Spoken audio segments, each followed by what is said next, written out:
करेंगे आज हम केस स्टडी के ऊपर केस स्टडीज देखेंगे कंपनीज की कुछ हमारी केस स्टडी है जिन जो हमने यूसी कुछ बड़े बड़े ब्रांड्स हैं उनके साथ काम किया है और कुछ और है जैसे मिंत्रा इन सब की केस स्टडीज देखी है कि इन्होंने कैसे अपनी वेबसाइट को एसईओ के थ्रू लेके गए हैं डिजिटल मार्केटिंग के थ्रू लेके गए हैं। ठीक है? तो मैं अपनी स्क्रीन शेयर कर देता हूँ।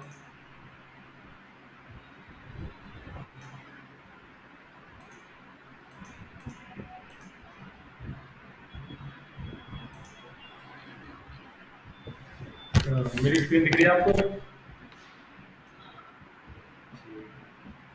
तो हम थोड़ा सा पहले रिवीजन कर लेते हैं फिर उसके बाद हम स्टार्ट करते हैं। तो डिजिटल मार्केटिंग और ट्रेडिशनल मार्केटिंग में आपके अगर आपको चूज करना पड़े तो आप किसे चूज करेंगे और क्यों?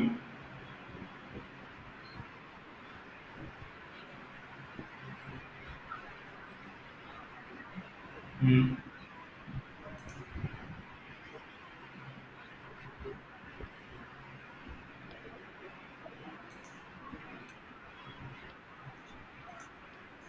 हाँ, हम ट्रैक जनरली अब जैसे ये था ट्रेडिशनल और डिजिटल मार्केटिंग का सिंपल सा इसकी क्लियर है ना आपको ये सारी चीजें दिख रहा है ना सारा टेक्स्ट? ठीक है। ये एग्जांपल था ट्रेडिशनल मार्केटिंग से बेटर क्यों है डिजिटल मार्केटिंग का। तो मैंने एक एग्जांपल लिया था कि जैसे कि अब कोई हमारे गली में ही आता है, रेडी वाला आता है या साइकिल पे सूट वूट बेचने आते रहते हैं वो लोग, है ना? तो वो भी टाइप की ट्रेडिशनल मार्केटिंग ही हम कहेंगे उसे। तो मैंने एग्जांपल लिया था कि अगर वो कोई एक सामान है 250 रुपये का खरीदता है बंदा वो, ठीक है? अब उसने 250 रुपये का खरीदा तो यानी कॉस्ट प्राइस उसकी 250 हो गई, ठीक है?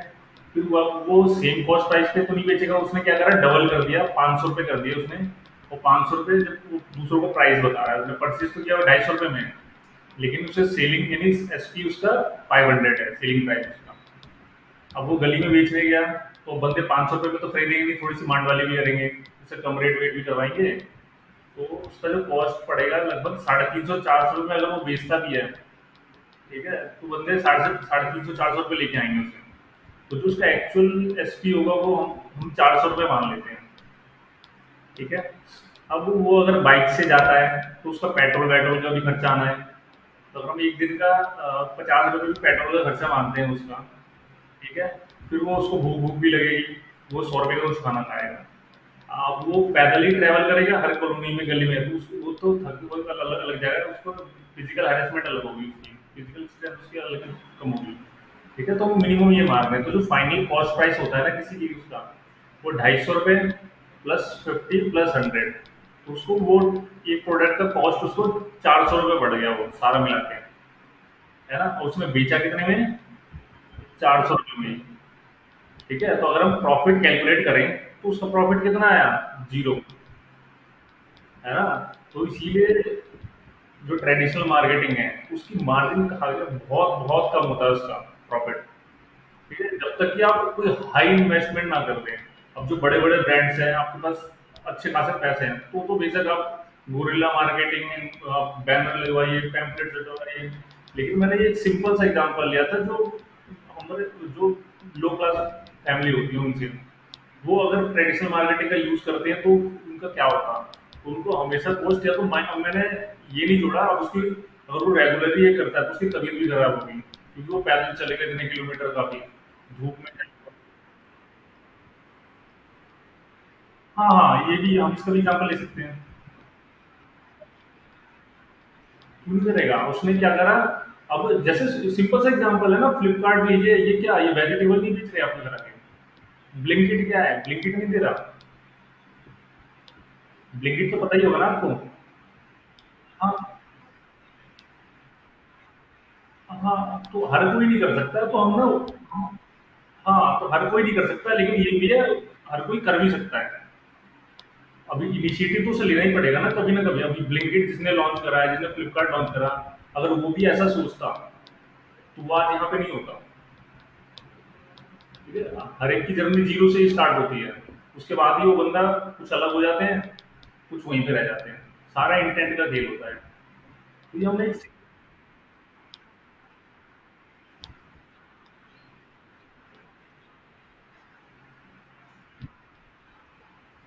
नहीं, हमारी कॉलोनी में अब मैं हर किसी का एग्जांपल तो नहीं लूँगा, वो सब अलग होता है, लेकिन जैसे कि अब कोई फ्लैटों में रहते हैं, ठीक है? ज़्यादातर उनके साथ का वो कभी नहीं जाएँगे परचेज़ करने, सब्ज़ी-वब्ज़ी कभी नहीं जाएँगे, हमेशा देखेंगे आप। अब जिनका घर सब जो मिडल क्लास फैमिली होती है ना, वही मिडल क्लास और लो क्लास फैमिली वो हमेशा जाएँगी परचेज़ करने पैदल ही। लेकिन जो अब तो मिडिल क्लास फैमिली भी चेंज हो रही है, तो हम अगर सिर्फ लो क्लास फैमिली की बात करें तो वही परचेज करने जाएंगे, क्योंकि उन्हें थोड़ा वो 5-10 रुपये बच जाता है, तो वो मैटर करता है उनके लिए 5-10 रुपये। लेकिन जो हाई सोसाइटी एरिया में रहते हैं वो कभी नहीं जाएंगे, वो हमेशा या तो ऑर्डर करेंगे या फिर सब्जी वाला ही उनके घर पे आता है। तो हम उन केसेस का एग्जांपल ये एक था कि उनको अगर ट्रेडिशनल मार्केटिंग ये करते तो 0 रुपये, अगर वहीं पे ये बंदा क्या करता अपना एक शॉप खोलता, ठीक है? शॉप खोलने के बाद क्या करता वो एक ब्लिंकिट जैसे छोटी सी वेबसाइट बना देता। तो हाँ, स्टार्टिंग कॉस्ट लगता है, मैं ये नहीं कह रहा कि उसको नहीं लगेगा, लेकिन रिस्क तो हर चीज में लेना पड़ता है, चाहे वो कैसा भी बिजनेस हो। तो अगर वो करता, या फिर अब जैसे स्विगी में कि वो वेजिटेबल कहाँ से लाएगा, वो स्विगी वाला तो खुद नहीं खरीदता ना, कोई अपना बिजनेस ही रजिस्टर करता है उस पे, है ना? तो ये बंदा भी वो चीज कर सकता था, अगर करता तो उसके अच्छे खासे पैसे बच जाते। इसका फिर जो बाकी फैक्टर था, जैसे कि अब इसकी तबीयत भी खराब हो गई, पैदल जाता है, धूप में जाता है, अगर ये एक दिन बारिश में नहीं गया, बारिश हुई, बाढ़ आ गई, तो उसको तो वैसे ही लॉस हो जाएगा। लेकिन अगर ये किसी ऑनलाइन प्लेटफॉर्म के साथ पार्टनरशिप कर लेता है, जैसे स्विगी जोमेटो, तो इसको डिलीवरी का कुछ देखना ही नहीं था, वो सब स्विगी जोमेटो वाले देखते। इसको काफी चीजें सेविंग हो जाती है, काफी अच्छी खासी।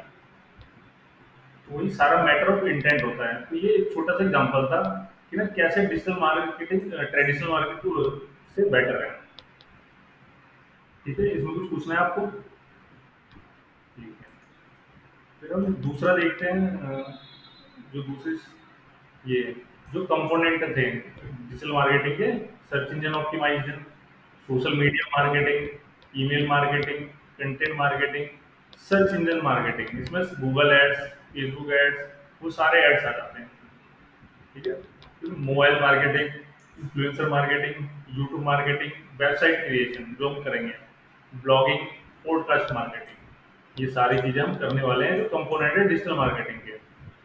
ठीक है, अब हर बिजनेस के लिए ये वेरी करता है कि कौन सा कंपोनेंट उनके लिए सूट करेगा। अब जैसे कि आपका ज्यादातर अगर जो छोटे मोटे बिजनेस ओनर है, जिनके जैसे क्लॉथिंग के फुटवेयर शॉप हो गए, ठीक है, वो ज्यादातर ना सोशल मीडिया का यूज करते हैं, हाँ, सेल करने के लिए। लेकिन अगर बजट आपका अच्छा खासा है, तो आप क्या करते हैं, वेबसाइट भी ई कॉमर्स की वेबसाइट बना दी, तो फिर आपने गूगल ऐड रन कर दिया। तो ये दोनों फैक्टर पे डिपेंड करता है, एक मनी के ऊपर भी कि आपका बजट कितना है, दूसरा कि आपका बिजनेस का नेचर क्या है। ठीक है, अब जैसे किसी के रियल एस्टेट का बिजनेस है, वो सोशल मीडिया का यूज करके उसको करने का कोई फायदा ही नहीं है, क्योंकि सोशल मीडिया पर लोग ना कभी परचेज करने नहीं जाते हैं, वो हमेशा अपने आप को एंटरटेन करने के लिए जाते हैं। वो इंस्टाग्राम कोई चलाता है तो वो हमेशा रील देखने के लिए चलाएगा, कभी भी वो खरीदने नहीं जाएगा। अगर उसे कुछ खरीदना है ना, तो वो हमेशा गूगल पे जाएगा, या फिर जो वेबसाइट का नाम पता है, उसे फ्लिपकार्ट, अमेजोन, वो डायरेक्टली उस पे जाएगा। ठीक है, वो नेचर, ये दो चीजों पर डिपेंड करता है कि आप आपके बिजनेस के लिए कौन सा कंपोनेंट फिट बैठेगा। पहला, आपका बजट कितना है, सेकंड चीज कि आपके बिजनेस का नेचर क्या है। ठीक है, ये सारे को डिटेल में स्टडी करेंगे, हम करके भी देखेंगे इसको। तो जो थर्ड चीज हमने देखा था, डिफरेंस, ट्रेडिशनल मार्केटिंग, इसके एग्जांपल्स हो गए मीडिया, टेलीविजन, मैगजीन, न्यूज़पेपर, ये सारे ट्रेडिशनल मार्केटिंग के एग्जांपल हो गए। ठीक है, वही डिजिटल मार्केटिंग के सोशल मीडिया और इंटरनेट से जो भी चीजें कनेक्टेड है, आप जिस चीज किसी भी चीज का यूज कर रहे हैं, इंटरनेट उसमें अगर इंक्लूड हो जाता है, वो सारा डिजिटल मार्केटिंग हो जाता है। ठीक है, फिर ट्रेडिशनल मार्केटिंग, इसका कन्वर्जन रेट बहुत लो है। ठीक है, आपको आप इसे ट्रैक ही नहीं कर पाएंगे कि आपको कितना फायदा हुआ, कितना फायदा नहीं हुआ। तो हमने एक छोटा सा एग्जांपल अभी भी देख लिया था स्टार्टिंग में, कैलकुलेशन करके, उसको जीरो का फायदा, जीरो प्रॉफिट हुआ उसको। ठीक है, अगर उसे प्रॉफिट चाहिए तो उसे ना रेगुलरली सेल करना पड़ेगा, और उस बंदे को अपने जो भी उसने अमाउंट फिक्स किया है ना, उसी के अमाउंट पे टिके रहना पड़ेगा। उसके बाद भी हमने देखा है कि अगर बंदे रेट नहीं तोड़ते अपना, तो कोई उससे खरीदता ही नहीं है, रेट भी कोई खरीदेगा। और उससे फिर मेहनत भी बहुत ज़्यादा करनी पड़ती है। वहीं डिजिटल मार्केटिंग में क्या करा, उस बंदे ने गूगल ऐड चलाया अपने बिज़नेस के लिए और छोड़ दिया। उसको कुछ करने की नीड ही नहीं है, अपने आप ही कन्वर्जन आ रही है।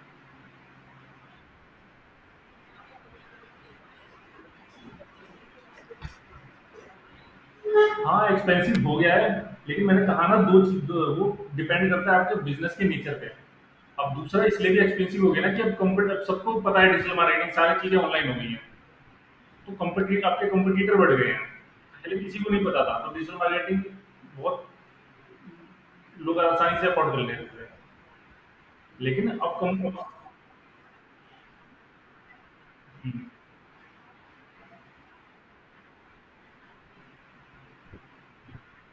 हाँ, रीज़न इसका ना एक ही है मैम कि ना सारी चीज़ें जब जो ऑनलाइन जाती हैं, अब हर कोई पहले बंदा फिज़िकली साइकिल रिक्शे पे जा रहा है।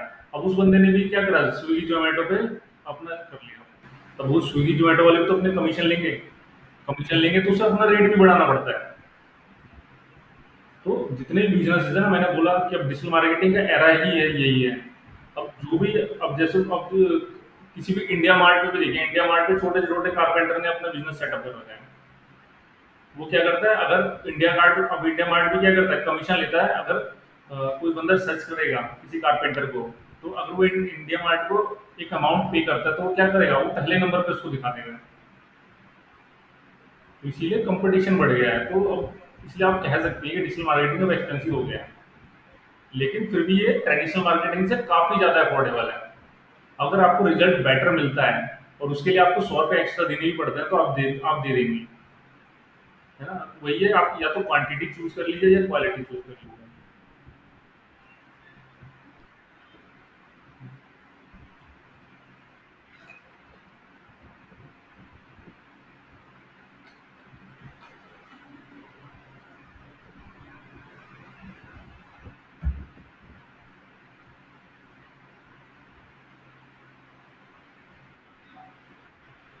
ठीक है। फिर जो ट्रेडिशनल मार्केटिंग है, इसका नेचर स्टैटिक है। मतलब आपने एक बार एडवर्टाइजमेंट बना दिया, पैम्पलेट छपवा दिए, लेकिन उसके बाद आप चेंज नहीं करवा सकते उन्हें, है ना? ये डायनामिक है, आप इसे कभी भी चेंज कर सकती हैं। आपको पोस्ट सही नहीं लगी, आपने डिलीट मारा, नया बनाया, अपलोड कर दिया। आपको ऐड आपकी सही रिजल्ट नहीं दे रहा, तो आपने क्या करा, ऐड में चेंजेस कर दिए इंस्टेंटली। तो इसलिए डायनेमिक नेचर का है।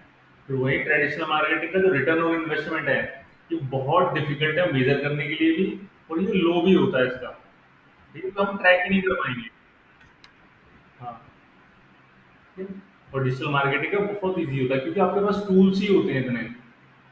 आपने गूगल एनालिटिक्स खोला, अगर एसईओ ट्रैक करना है आपको, गूगल ऐड ट्रैक करना है, तो भी अपने गूगल ऐड का अपना गूगल ऐड के अंदर खुद का टूल आता है, खुद का डैशबोर्ड आता है ट्रैक करने के लिए। फेसबुक ऐड का खुद का एनालिटिक्स टूल्स है, फेसबुक ऐड ट्रैक करने के लिए। ट्विटर का खुद का टूल है, हर किसी का टूल है। आप इंस्टाग्राम में भी देखेंगे जाके, तो प्रोफेशनल डैशबोर्ड आता है जिसमें आप एनालिटिक्स देख सकती हैं। आपकी पोस्ट कितने फॉलोअर ने देखी, कितने नन फॉलोअर ने देखी, उसमें से मैन कितने थे, वुमेन कितने परसेंट थे, वो सारी चीजें दिखा देता है। तो इसलिए डिजिटल मार्केटिंग बहुत ईजी है ट्रैक करने के लिए। फिर अब जो ट्रेडिशनल मार्केटिंग है, ये एक्सपेंसिव पड़ जाता है आपका। ठीक है? और डिजिटल मार्केटिंग हमारा लेस एक्सपेंसिव है। आप ट्रेडिशनल मार्केटिंग में हमने देखा, उस बंदे ने 500 रुपये करके भी उसने 0 रुपये का प्रॉफिट कमाया। लेकिन डिजिटल मार्केटिंग में आप 500 रुपये खर्च करके ना 50,000 रुपये भी कमा सकती हैं।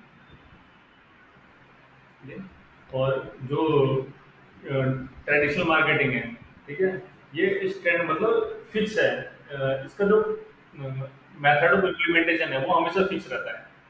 लेकिन वही डिजिटल मार्केटिंग को आप कभी भी कस्टमाइज कर सकती हैं। आपने क्या करा, सोशल मीडिया को एसईओ के साथ मर्ज कर दिया, अपने वेबसाइट पे सोशल मीडिया के आइकन्स लगा दिए, अपने वेबसाइट को सोशल मीडिया पे शेयर कर दिया, तो आप कैसे भी करके कस्टमाइज कर सकती हैं हमेशा डिजिटल मार्केटिंग को अपने नीड के अकॉर्डिंग। फिर जो ट्रेडिशनल मार्केटिंग है, ये बेसिकली लोकल एडवर्टाइजमेंट के लिए होता है, हमेशा लोकल के लिए। अगर आप पैम्पलेट्स भी बंटवा रही हैं, ठीक है, तो आप किसी और स्टेट में जाके नहीं बांटेंगी। अगर आपका रेस्टोरेंट है या कोई भी बिजनेस है पर्टिकुलर एरिया में, तो आप हमेशा उसी के अराउंड में पैम्पलेट्स, या फिर अगर बैनर भी लगवा रही हैं, आप होर्डिंग लगवा रही हैं, बिलबोर्ड्स लगवा रही हैं, कहीं भी लगवाएंगे, तो आप हमेशा उसके आसपास ही लगवाएंगे। वही डिजिटल मार्केटिंग आपने क्या करा, वेबसाइट लॉन्च कर दिया, वेबसाइट क्या ग्लोबली ट्रैफिक आ रहा है उसके ऊपर, यूएसए से भी आ रहा है। कल हमने देखा था कि उस बंदे के वेबसाइट पे अगर 60,000 का ट्रैफिक था जो आपने वेबसाइट बताई थी, तो उसमें से 10,000 ट्रैफिक यूएसए से भी आ रहा था। वो ग्लोबली होता है, आप ऐड किसी को भी टारगेट कर सकते हैं। जैसे मैंने फेसबुक ऐड चलाया था, तो मैंने आपको बताया था कि नाइजीरियन बंदे ने कब मुझे व्हाट्सअप किया, मुझे आपका एसईओ कोर्स करना है, ये ग्लोबली टारगेट हो गया। ट्रेडिशनल मार्केटिंग का जो रिजल्ट आता है वो काफ़ी स्लो होता है, वह डिजिटल मार्केटिंग फास्ट रिजल्ट देता है। आपने अभी पोस्ट डाला, और जैसे कि हम एग्जांपल ले रहे हैं यूट्यूब का, कोई भी सिंगर अगर वीडियो डालता है तो उसके मिनटों मिनटों में लाखों लाइक्स आ जाते हैं, एक ही दिन में मिलियन में व्यूज चले जाते हैं। उसने क्या कर लिया, वहां से 30-40 लाख रुपए छाप लिया ना उसने, तो उसका रिजल्ट क्या, फास्ट। वही कम्युनिकेशन हमेशा ट्रेडिशनल मार्केटिंग में वन वे होती है। ठीक है, आपने पैम्पलेट्स बांट दिए, यूजर ने लिया, लेकिन उसका रिएक्शन आपको पता ही नहीं चला कि उसने क्या क्या सोचा, उसने क्या करा, फाड़ के फेंक दिया, लेकिन ये भी आपको पता नहीं चला कि हमेशा वन वे होता है। डिजिटल मार्केटिंग में हमेशा टू वे होता है। अगर आपको आप किसी वेबसाइट पे विजिट करी, लेकिन आपको कुछ क्वेरी आ जाती है, तो आपने क्या करा, एक फॉर्म भर दिया क्वेरी का, तो फिर उस बंदे का रिवर्ट आता है, वो आपकी क्वेरी को सॉल्व करता है। फ्लिपकार्ट पे आपका फेक, आपने कुछ परचेज करा, लेकिन वो फेक प्रोडक्ट किसी ने दे दिया आपको लाके, आपने कस्टमर केयर को कॉल करा, कंप्लेन करा, कस्टमर केयर ने फोटो मांगी, और उसको आपके मनी को रिफंड कर दिया उसने। तो ये टू वे कम्युनिकेशन होता है। तो इसीलिए हर पर्सपेक्टिव में डिजिटल मार्केटिंग बेटर है ट्रेडिशनल मार्केटिंग से। यहाँ तो कोई डाउट आपको? ठीक है, तो मैं ये तीन ना आपको शेयर कर दूंगा, ये नोट्स, आप इसको गो थ्रू कर लीजिएगा। तो हम चलते हैं अपना केस स्टडी के ऊपर।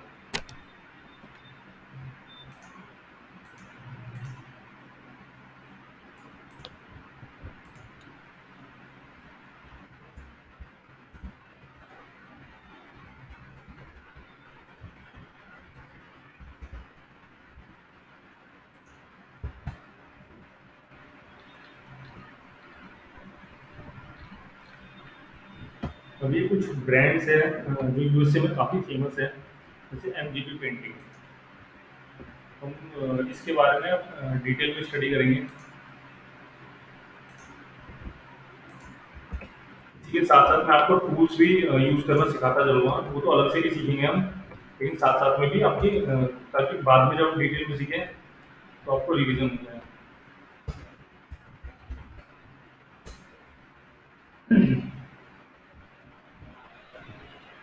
ये गूगल सर्च कंसोल होता है जैसे। गूगल के दो टूल्स होते हैं, जब आप एसईओ करते हैं ना, तो उसके लिए आपको दो टूल्स मिलते हैं। पहला, ये गूगल सर्च कंसोल, इसका बेसिकली काम है, जब आप कोई वेबसाइट आपने, जैसे मैंने सर्च करा, इसकी केस स्टडी एग्जांपल थी, ठीक है। अब ये गूगल्स पे ना ये वेबसाइटें आने लग गई, ये काफ़ी सारी वेबसाइटें आ रही हैं, है ना। ये गूगल पे आ रही कैसे है, कैसे आई है, ये ऐसे ही नहीं आ गई कि हमने पेज बनाया और वो गूगल पे आ गया, नहीं। हमें क्या करना पड़ता है, उस पेज को ना, गूगल के 3 स्टेप होते हैं, ठीक है, किसी भी पेज को लाइव। अब ये जब गूगल पे कोई भी चीज़ आ गया, आपने कुछ सर्च करा और आपको रिजल्ट आने शुरू हो गए, तो मतलब ये चीज़ें लाइव हो गई हैं, ठीक है। अब ये लाइव करने के लिए आपको ना गूगल का एक टूल होता है जिसे हम गूगल सर्च कंसोल कहते हैं। यहाँ पे आके ना आप जो भी नया पेजेस बनाएंगी, नए ब्लॉग्स लिख रही हैं, कुछ भी करेंगी, तो आपको हमेशा गूगल को बोलना पड़ता है कि मैंने ये पेज बनाया है, आप इसे ना इंडेक्स कर लो गूगल पे।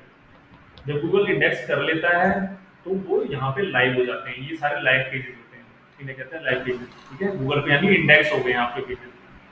अब कैसे करते हैं, कुछ भी आपने, जैसे मैंने ये नया पेज बनाया था, मैं क्या करूँगा, अब यहाँ सर्च बार में जाऊँगा, यहाँ एंटर करके पेस्ट करके यूआरएल को, अब कोई सा भी पेजेस बनाएंगी, सर्विस पेज होगा या ब्लॉग लिखेंगे, उसके यूआरएल को कॉपी करिए और यहाँ पे आके इंटर मार दीजिए। गूगल क्या करेगा, इसको एनालाइज करेगा, ठीक है, कि ये पेजेस पहले पहले वो देखेगा कि पेजेस पहले से इंडेक्स है या नहीं है। अगर नहीं है तो ये क्या करेगा, उसको इंडेक्सिंग के लिए सबमिट कर देगा।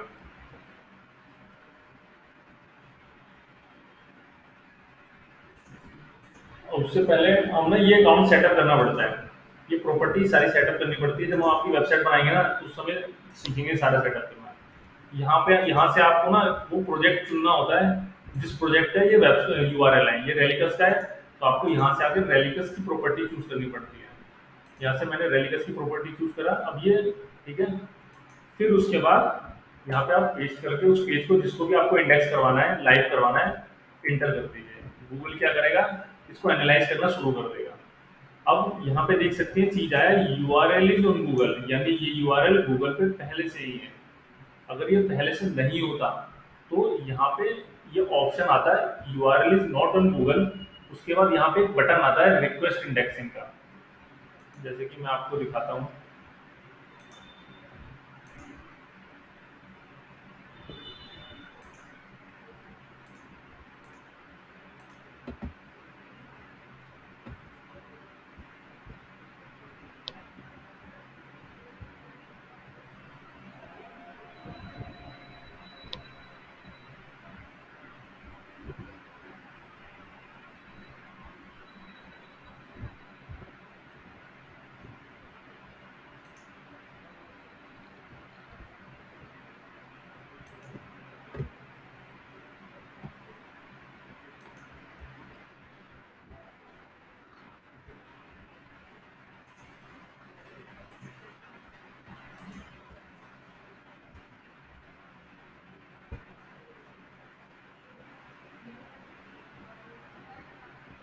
जैसे देखिए, अब आया ना पे URL is not on Google, ये यूआरएल गूगल पे नहीं है। तो अगर जब भी आप कोई नया पेज बनाइए, हमेशा यहाँ पे सबमिट करिए। उसे सबमिट करने के बाद गूगल क्या करता है, यहाँ पे उसके बाद आप इसको रिक्वेस्ट इंडेक्सिंग कर दीजिए। हाँ, अब जैसे अब ये टेस्टिंग कर रहा है ना, ये सारा टेस्ट करेगा कि आपके जो पेज आपने सबमिट करा उसमें कोई एरर तो नहीं है, वो मोबाइल रिस्पॉन्सिव होना चाहिए, उसके टेक्स्ट के फॉन्ट सही से विजिबल होने चाहिए, वो सारी चीजें चेक करेगा। इसीलिए यहाँ पे ये टेस्ट कर रहा है ये। अगर सारी चीजें सही होती हैं तो फिर ये रिक्वेस्ट के लिए सबमिट कर लेता है, और यहाँ पे आपका टिक का ऑप्शन आ जाता है।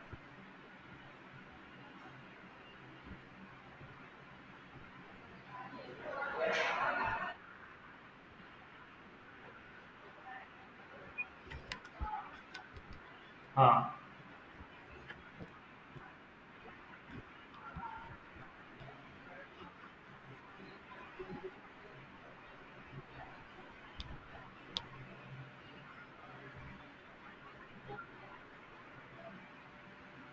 हाँ,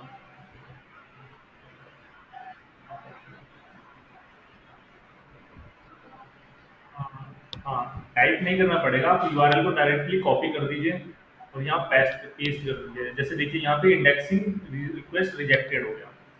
अब दूसरा ऑप्शन ये आ सकता है, अब यहाँ पे क्यों रिजेक्ट हुआ या बता देगा, व्यू लैब टेस्ट रीजन बता देगा, या तो कुछ URL will be index only if certain condition are met. तो नो इंडेक्स टैग, इस पे क्या लगा हुआ है, नो इंडेक्स टैग लगा हुआ है। अब मैं बताता हूँ आपको नो इंडेक्स टैग क्या होता है।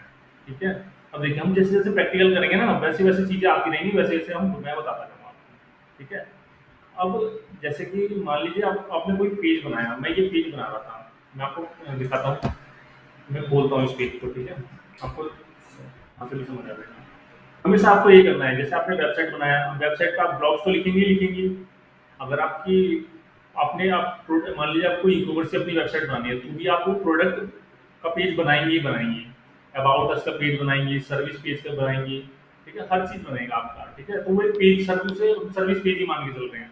अगर आपने कोई प्रोडक्ट बनाया तो प्रोडक्ट पेज हो गया, तो वो सारे के सारे गूगल पे इंडेक्स होने चाहिए।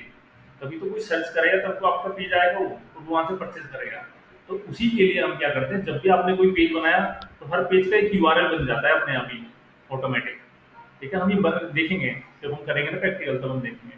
तो बस आपको उसी यूआरएल को कॉपी करके यहाँ आके पेस्ट कर देना है आपको, और इंटर मार के चेक करना है। अब जैसे यहाँ पर नो इंडेक्स का टैग लगा था, तो ये एरर क्या होता है हम देखते हैं। हम क्या करते हैं जब हम किसी पेज पे काम कर रहे हैं, जैसे कि मान लीजिए इसका सिंपल सा एग्जांपल है, आप आपने कोई शॉप ओपन कर रहा है अपना। ठीक है, तो जब तक वो शॉप बनता है ना, तब तक उसके बाहर ना एक बोर्ड लग जाता है कि अंडर कंस्ट्रक्शन ऐसा करके कुछ, है ना। तो ये सेम वही है, हम क्या करते हैं जब भी हम कोई पेज बनाते हैं ना, तो हम नहीं चाहते कि वो आधा अधूरा ही गूगल पे इंडेक्स हो जाए। तो हम क्या करते हैं, हम ना एक नो इंडेक्स का टैग ऑप्शन आता है हमारे पास, वो हम क्लिक कर उससे ना ऑन कर देते हैं। इसका मतलब ये है कि अगर गूगल ने आपकी हमने गूगल को बोल दिया कि मेरे पेजेस को अभी क्रॉल मत करो, ना ही इंडेक्स करो। सिंपल सा नो इंडेक्स का मतलब ये है। वो दिखा रहा हूँ मैं आपको। आप मतलब मीनिंग समझ गए ना? हाँ, बस मैं वो तो दिखा रहा हूँ आपको। अब जैसे ये पेज को बताया कि नो इंडेक्स का टैग लगा है, ठीक है? मैं वो दिखाता हूँ कहाँ पे लगता है ये मैंने पेज ओपन करा, पेज के एडिट पेज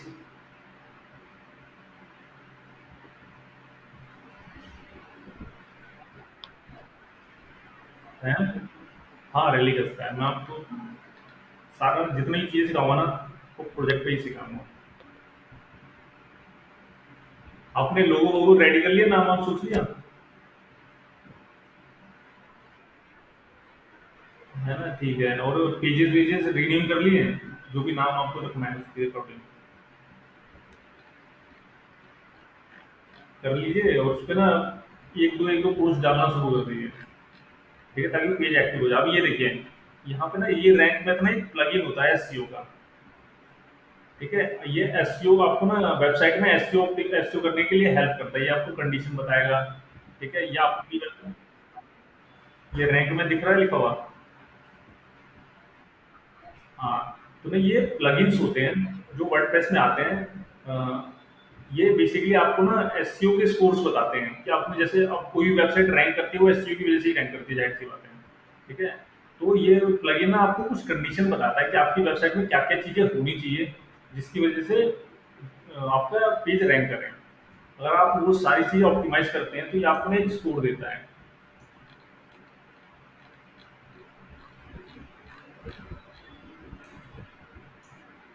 ये 27 आउट ऑफ 100। ये जितना 100 के पास, जितना स्कोर बढ़िया रहेगा, जितना इससे अच्छा रहेगा ना, उतना ही आपका स्कोर अच्छा होता है। तो हमेशा कोशिश करना है आपका स्कोर 80 प्लस होगा, मतलब और 90 प्लस हो तो और बेस्ट है। तो ये ना, हाँ वो नहीं, अपने आप नहीं आएगा, अपने आप आता है, लेकिन ये कुछ कंडीशन होती है, वो फुलफिल करना पड़ती है आपको। हाँ, वो कंडीशन हम डिस्कस करेंगे जब हम एसयू करेंगे तो, ठीक है? यहाँ पे,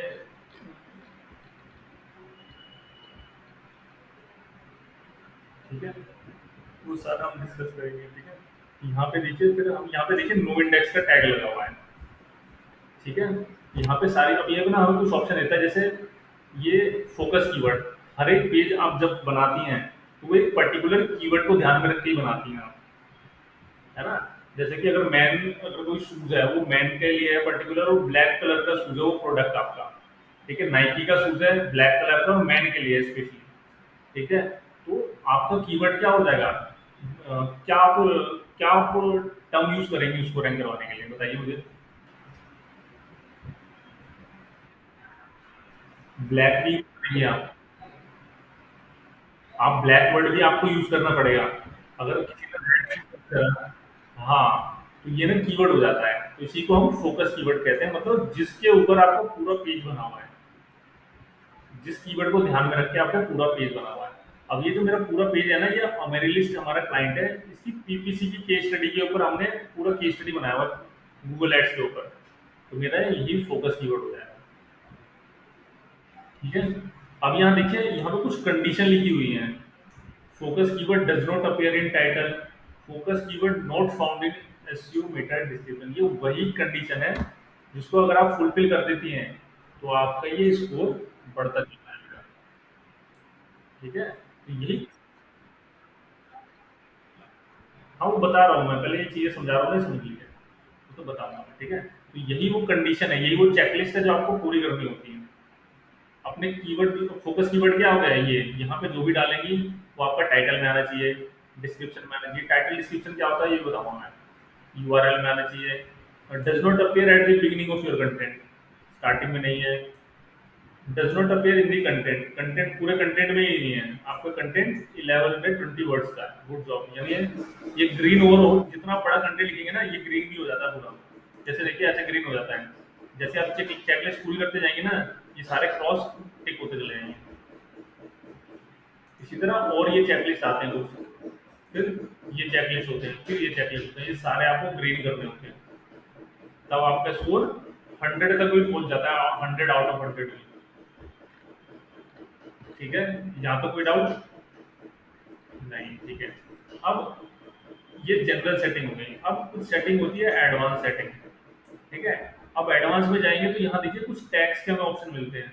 यहाँ पे देखिए नो टैक्स पे क्लिक हुआ हुआ है ना। यहीं से जब इसको आप एक्टिव कर देती हैं तो मतलब आपने गूगल को बोल दिया कि मेरे पेज को अभी इंडेक्स मत करो। तो मैं क्या करूँगा, इसको इंडेक्स पे क्लिक कर दूंगा, मेरे पेज को इंडेक्स कर दो। तो यहीं से हम इसको फिक्स करते हैं। अब मैं क्या जाऊँगा जाऊँगा और अपने इस पेज को अपडेट कर दूंगा मैं। ये अपडेट का ऑप्शन यहाँ पे आता है। ठीक है, पब्लिश पब्लिश के नीचे अपडेट का ऑप्शन आएगा।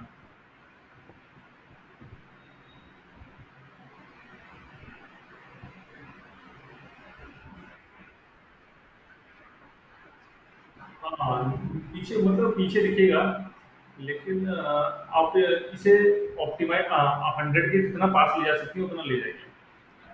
हाँ, तो ये चेकलिस्ट इसी ये भी प्लगइन ना चेकलिस्ट इसीलिए देता है ताकि आप एसईओ स्कोर बढ़िया होता जाए। ठीक है, इस पेज का, हाँ, इस पेज का किया नहीं है तो करना चाहिए। ठीक है, तो जब आप अपने वेबसाइट के लिए करेंगे तो हमेशा याद रखना है कि आपको ये सारी चेकलिस्ट ग्रीन करनी है। ठीक है, या फिर आप कभी किसी से करवाती हैं तो भी आपको ये चीज़ें पता होनी चाहिए, क्योंकि आप काम तभी करवा पाएंगे जब उसके बारे में पता हो आपको। ठीक है, तो ये सारे ग्रीन होने चाहिए आपको। कुछ चीज़ें हैं जो ग्रीन नहीं हो सकती, लेकिन हमें कोशिश करना है जो स्कोर है 80+ तो कम से कम हो। ये भी ग्रीन होता है, ये भी रेड है ना, ये भी ग्रीन हो जाता है। मैं दिखाऊंगा आपको। हाँ, अभी दिखाता हूँ, अभी दिखाता हूँ। ठीक है, इससे पहले ना पहले हम इसको समझ लेते हैं। हमने इसको नो इंडेक्स को फिक्स कर दिया, हमने क्या कर दिया, इंडेक्स करवा दिया। अब हम दोबारा जाते हैं, अब इसको इंटर करते हैं, अब चेक करते हैं क्या एरर फिक्स हुआ वो। URL is not on Google, request indexing. नहीं नहीं नहीं हुआ ना, भी इंडेक्स इंडेक्स होता ना तो वो गूगल पे लाइव दिखता, ऐसे ऐसे लाइव दिखता। मैं अभी बताऊंगा कैसे हम चेक कर सकते हैं कि वो इंडेक्स हुआ कि नहीं हुआ गूगल पे। पहले भी एक बार में ये चीज़ एक कर लेते हैं ना।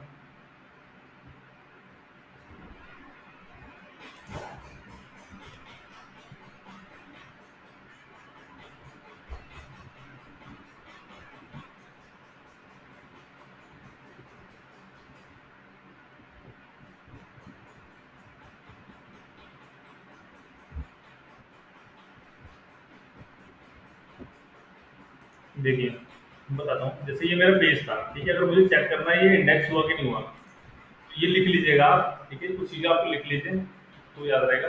मैं क्या कहूँगा, इस यूआरएल के सबसे आगे आऊँगा।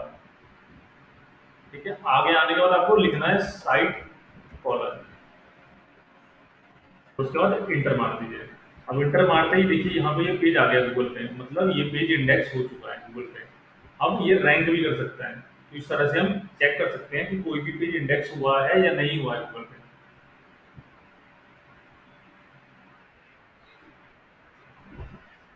साइट कॉलर वेबसाइट के कुछ नहीं, किसी भी जैसे कोई पर्टिकुलर पेज है, आपको चेक करना है कि वो इंडेक्स हुआ कि नहीं हुआ। तो सिंपल से उस पेज के यूआरएल के आगे आइए और साइट कॉलर लिख दीजिए।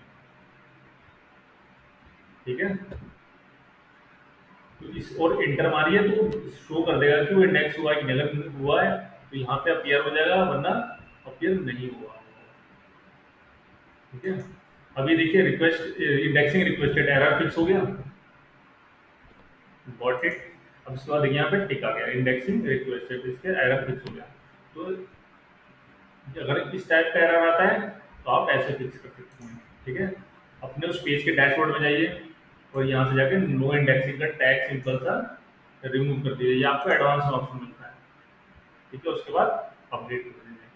अब हम आप जैसे कह रहे थे कि किसी दूसरे पेज का स्कोर, तो हम दूसरे पेज का देख लेते हैं स्कोर।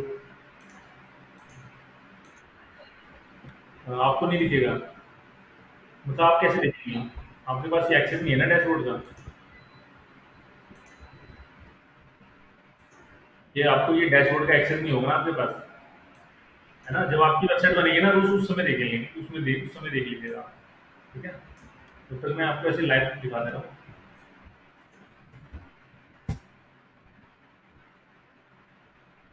इसको ओपन करना है। अब ये ब्लॉग का पेज है मेरे, ठीक है, इसको एडिट पोस्ट में जाइए।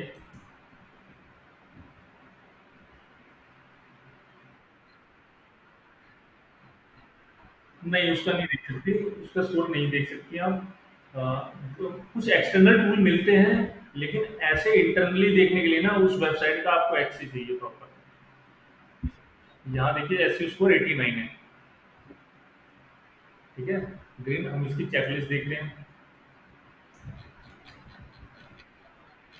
हाँ, यहाँ देखिए जैसे ये सारे ग्रीन है, ठीक है। टू एडिशनल ऐड होते हैं, कीवर्ड डेंसिटी 0.26। कीवर्ड डेंसिटी यानी कीवर्ड डेंसिटी क्या होता है? हाँ, कीवर्ड डेंसिटी एक्चुअली होता क्या है कि आपने अपने कंटेंट में कीवर्ड कितनी बार यूज कर रहे हैं, ठीक है, विच इज लो, लो कह रहा है। फोकस कीवर्ड में कॉम्बिनेशन अपीयर 7 टाइम्स, ठीक है। तो आपको ये डिपेंड करता है आप कितने वर्ड का कंटेंट है, कीवर्ड डेंसिटी उसके ऊपर डिपेंड करता है, ठीक है। फिर यूआरएल सारे ग्रीन है, फिर use AI content to optimise your post, ये अपना ही टूल कह रहा है, मेरा टूल यूज करो, तो कोई जरूरी नहीं है इसको ग्रीन करना। ये इसका टूल है ये वाला, इसको इसको कह रहा है ये यूज करने का, तो ये कोई जरूरी नहीं है, इसको फिक्स करने की नीड थी। फिर title, your title does not contain a positive और नेगेटिव सेंटीमेंट वर्ड्स। आपके टाइटल में कोई भी positive word negative sentiment word नहीं आना, मतलब जैसे कि अगर मैं अपने टाइटल में लिख देता हूँ बेस्ट डिजिटल मार्केटिंग टूल, तो बेस्ट क्या डिनोट कर रहा है? पॉजिटिविटी, है ना। तो ऐसा कोई वर्ड, लेकिन याद रखना है आपको जबरदस्ती नहीं डालना कि आप जबरदस्ती डाल दें, उसकी चेकलिस्ट में सारी गिनती कर रही है, नहीं, चल जाएगा, 80 से ऊपर है चल जाएगा वो, ठीक है, जबरदस्ती नहीं, क्योंकि अगर जबरदस्ती करेंगे ना तो क्या होगा, वो भी आपकी रैंकिंग को अफेक्ट कर देगा नेगेटिवली। तो बेस्ट बनाइए, ठीक है, कोई चेकलिस्ट। अब ये चेकलिस्ट बनाई इसलिए गई है कि ना आपको मतलब कंटेंट अच्छा बने, ये नहीं कि सारी पूरी करने की जरूरत थी। पूरी अगर हो सकती है तो वो बेस्ट है, लेकिन कोशिश करिए ये आपका 80 प्लस ही रहे, ये ग्रीन होना चाहिए आपका, ठीक है। यहाँ तक कोई डाउट आपको? ठीक है, ठीक है। तो जैसे कि आप कह रहे थे कि हम किसी और का चेक कर सकते हैं कि नहीं कर सकते हैं, तो हम करके देखते हैं कुछ एक्सटर्नल टूल्स। कौन सी वेबसाइट है बताइए? ग्रीन सेंस,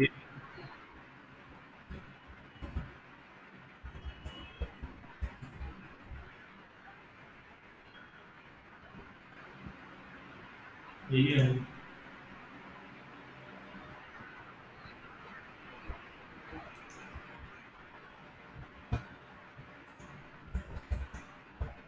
कर सकती हैं, जैसे एक वेबसाइट है, इसका नाम लिख लीजिएगा, जीटी मैट्रिक्स। ये स्कोर दे देगा, ग्रेड में देगा, लेकिन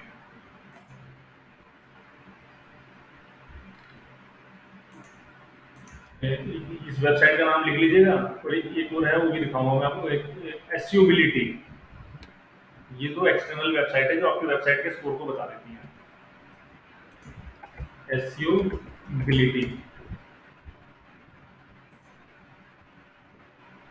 ये बता देगा आपका, एसयू स्कोर दे देगा ये।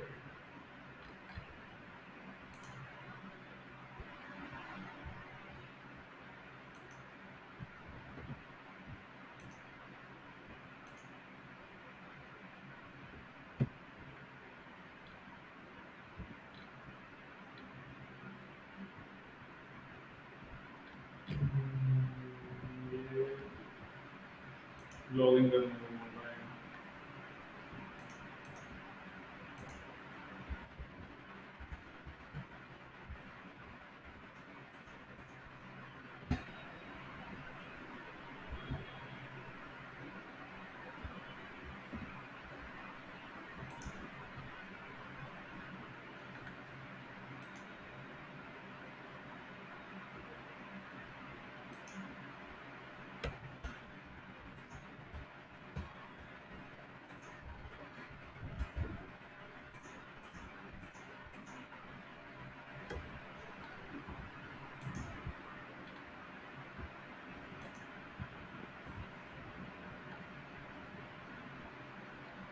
बिल्कुल और भी होते हैं जैसे ये एसिबिलिटी अच्छा टूल है यार, ये फ्री में नहीं दे रहे ये स्मॉल एसईओ टूल, एक ये भी है, आप इसे भी चेक कर सकते हैं। ये बोला, हाँ देखिए इसका ग्रेड इसने ई दिया है। ये ई होना नहीं चाहिए आपका। अब यहाँ पे वेबसाइट भी आपकी 5.6 सेकंड में लोड हो रही है, मतलब ये अच्छा खासा टाइम ले रही है लोड होने में। और आपकी वेबसाइट में इमेजेस भी काफ़ी हैवी हैवी हैं, देखिए 1.56 MB, काफ़ी काफ़ी हैवी है आपकी वेबसाइट में। ये देखिए सारा रेड रेड है आपके में।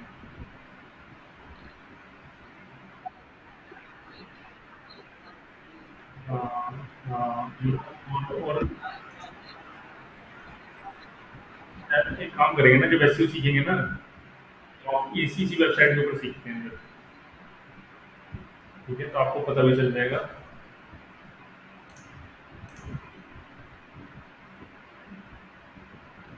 ओपन नहीं हो रही।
एसईओबिलिटी, वो उसमें ना 14 दिन फ्री ट्रायल है।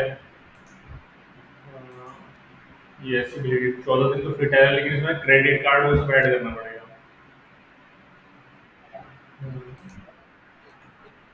ये है स्मॉल स्मॉल एसईओ टूल्स।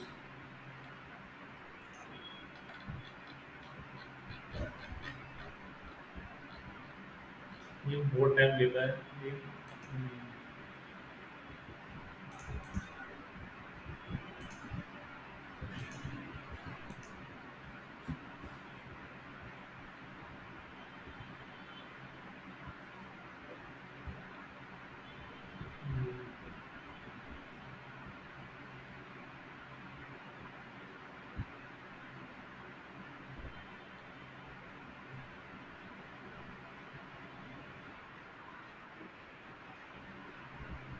क्या? अच्छा, ये ऐड आ रहा है, ये गूगल ऐड है, ये ना एडसेंस है। एडसेंस अप्रूव्ड है इसकी वेबसाइट, ये ऐड चल रहे हैं। यहाँ देखिए 74 है स्कोर एसईओ का, काफी ज्यादा इमेज आई। आई तो इमेज का साइज बहुत बड़े बड़े हैं, मेटा डिस्क्रिप्शन भी बहुत बड़ा है।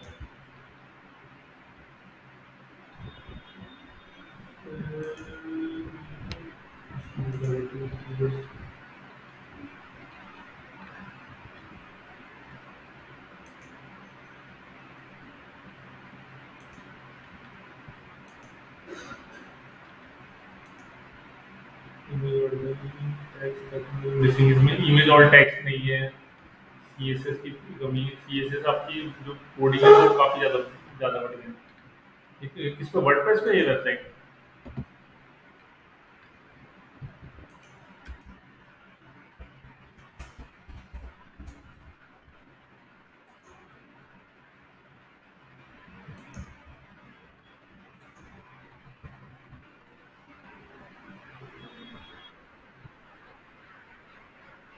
किसी भी वर्डप्रेस सीएमएस है एक मतलब प्लेटफॉर्म है। हाँ, वर्डप्रेस तो नहीं है।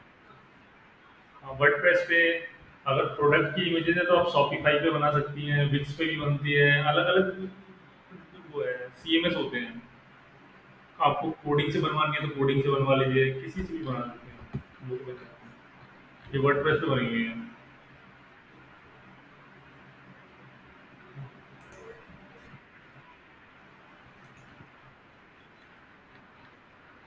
वर्ड पे प्रॉब्लम कुछ नहीं होता।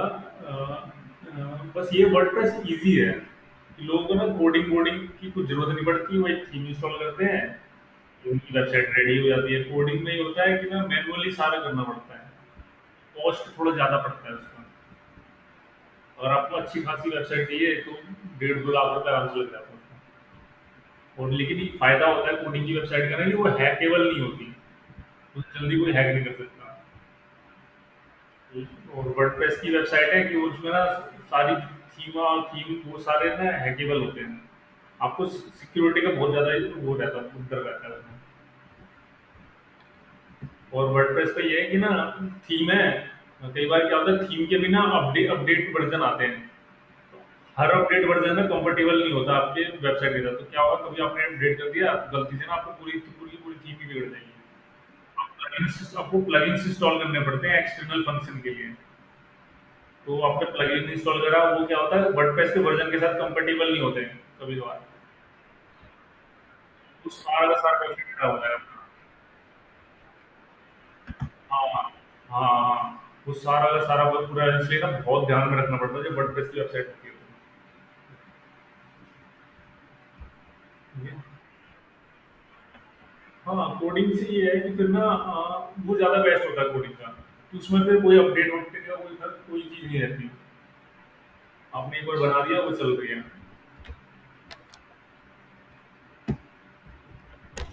ठीक है, यहाँ तो कोई इशू आपको।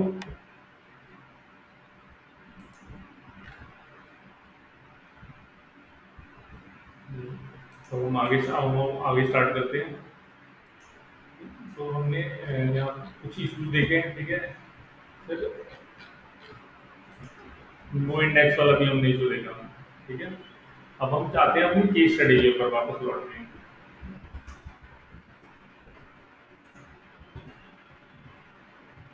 अब पहला केस स्टडी हम लेते हैं एमजीपी पेंटिंग।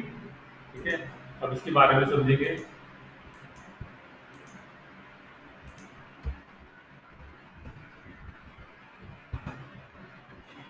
अब ये वेबसाइट है एमजीपी पेंटिंग की, ये यूएसए में है। यूएसए की वेबसाइट है, पेंटिंग सर्विसेज देता है। अब ये ना अलग अलग लोकेशन पे सर्विसेज देता है, जैसे Rockland County, Orange County, West Asia version. यहाँ पे अब इसके अंदर में भी, इन काउंटीज के अंदर में भी जाके ये अलग अलग लोकेशन पे यहाँ पे जाके सर्विसेज देता है बंदा। अगर उसी से कोई हायर कर लेता है तो ऐसे प्रोजेक्ट्स जो ना किसी पर्टिकुलर एरिया को टारगेट करते हैं, उन वो ना लोकल प्रोजेक्ट के अंदर में आते हैं। ठीक है। अब ये पूरे यूएसए में नहीं दे रहा, लेकिन यूएसए में पर्टिकुलर एरिया में दे रहा है।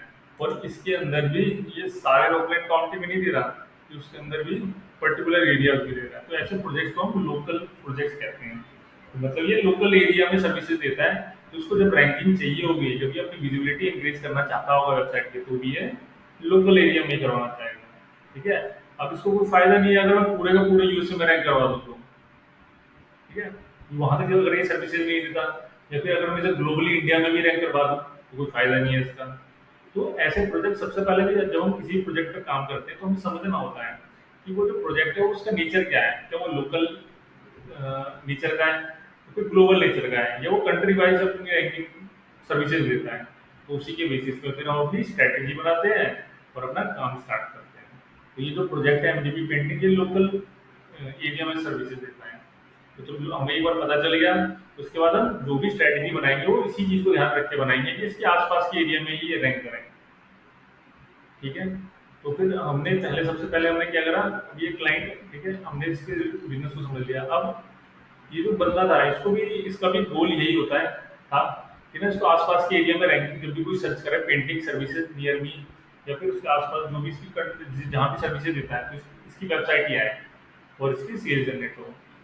अब ये एसईओ की केस स्टडी है, तो सारा का सारा हमें काम ऑर्गेनिक करना था।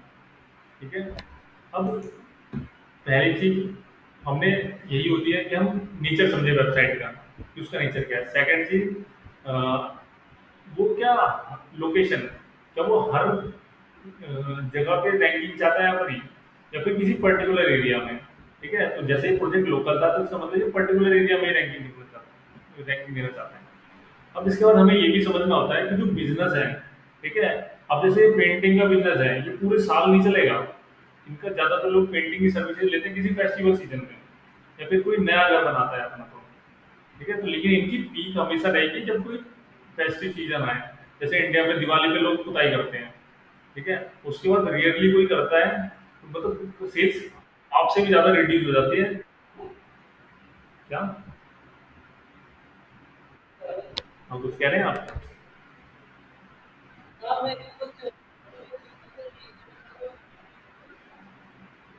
अच्छा, अच्छा, अच्छा, तो मैं ऐसे ही बोल रहा था, मुझे पता नहीं चला। मैं सबसे बोली कितनी देर हो गई?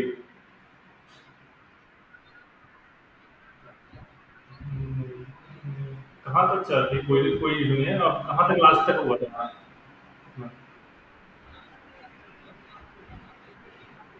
ठीक है, उसके बाद से कुछ नहीं। ठीक है। तो हम सबसे पहले स्टडी कर रहे हैं एक प्रोजेक्ट को, एमजीपी पेंटिंग। ठीक है। तो जब भी आपके पास कोई प्रोजेक्ट आता है, आप अपनी वेबसाइट पे काम कर रहे हैं, तो आपको खुद की वेबसाइट को भी स्टडी करना होता है। अब आपको पता ही होगा कि आप हर जगह सर्विसेज नहीं देना चाहेंगे।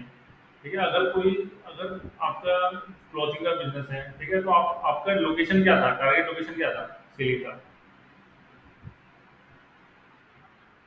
पूरे इंडिया, ऑल ओवर इंडिया? हाँ, तो ये ठीक है। तो ऐसे ही आप जब भी किसी के लिए भी काम करेंगे या अपने लिए काम करेंगे, तो हमेशा हमें पता होना चाहिए कि हमारी टारगेट लोकेशन क्या है, हम कहाँ तक सर्विसेज देना चाहते हैं। तो हम क्या करेंगे, अब जैसे आपके इंडिया था, ठीक है, पूरे ऑल ओवर इंडिया, हम क्या करेंगे, ग्लो इंडिया को टारगेट करेंगे। ठीक है। हम वैसे कीवर्ड्स पे काम करेंगे जो इंडिया, जिनमें इंडिया इंक्लूडेड हो। हम अपने, ठीक है, फिर हमने भी क्या करा, हमने इस प्रोजेक्ट को ऐसे स्टडी करा। अब ये हर एक यूएसए में सर्विस देता है, लेकिन सारे पूरे यूएसए में नहीं देता। ये पर्टिकुलर इन 4 एरिया में सर्विसेज देता है, इन 4 काउंटीज में। अब इस इसके अंदर भी ये हर एक जगह नहीं सर्विस देता, इसलिए गिने चुने एरिया में देता है। ठीक है। अब जैसे कि इसका पेंटिंग का बिजनेस है, अब हमें ये भी समझना होता है कि ना हर टाइम आपके बिजनेस का पीक पॉइंट नहीं चलेगा। हर टाइम आपके बिजनेस की सेल्स बढ़ती ही नहीं चली जाएगी। कभी कभार ऐसा भी टाइम आएगा कि ना तो आपकी सेल्स हाफ से भी हाफ गिर जाएगी। तो सारा डिपेंड करता है मार्केट के नेचर पे। जैसे कि अगर पेंटिंग की हम इंडिया में बात करें, तो सबसे ज्यादा पेंटिंग का अगर पीक होगा बिजनेस का, तो सबसे ज्यादा किस टाइम पे राइज होता है इंडिया में? दिवाली के आसपास।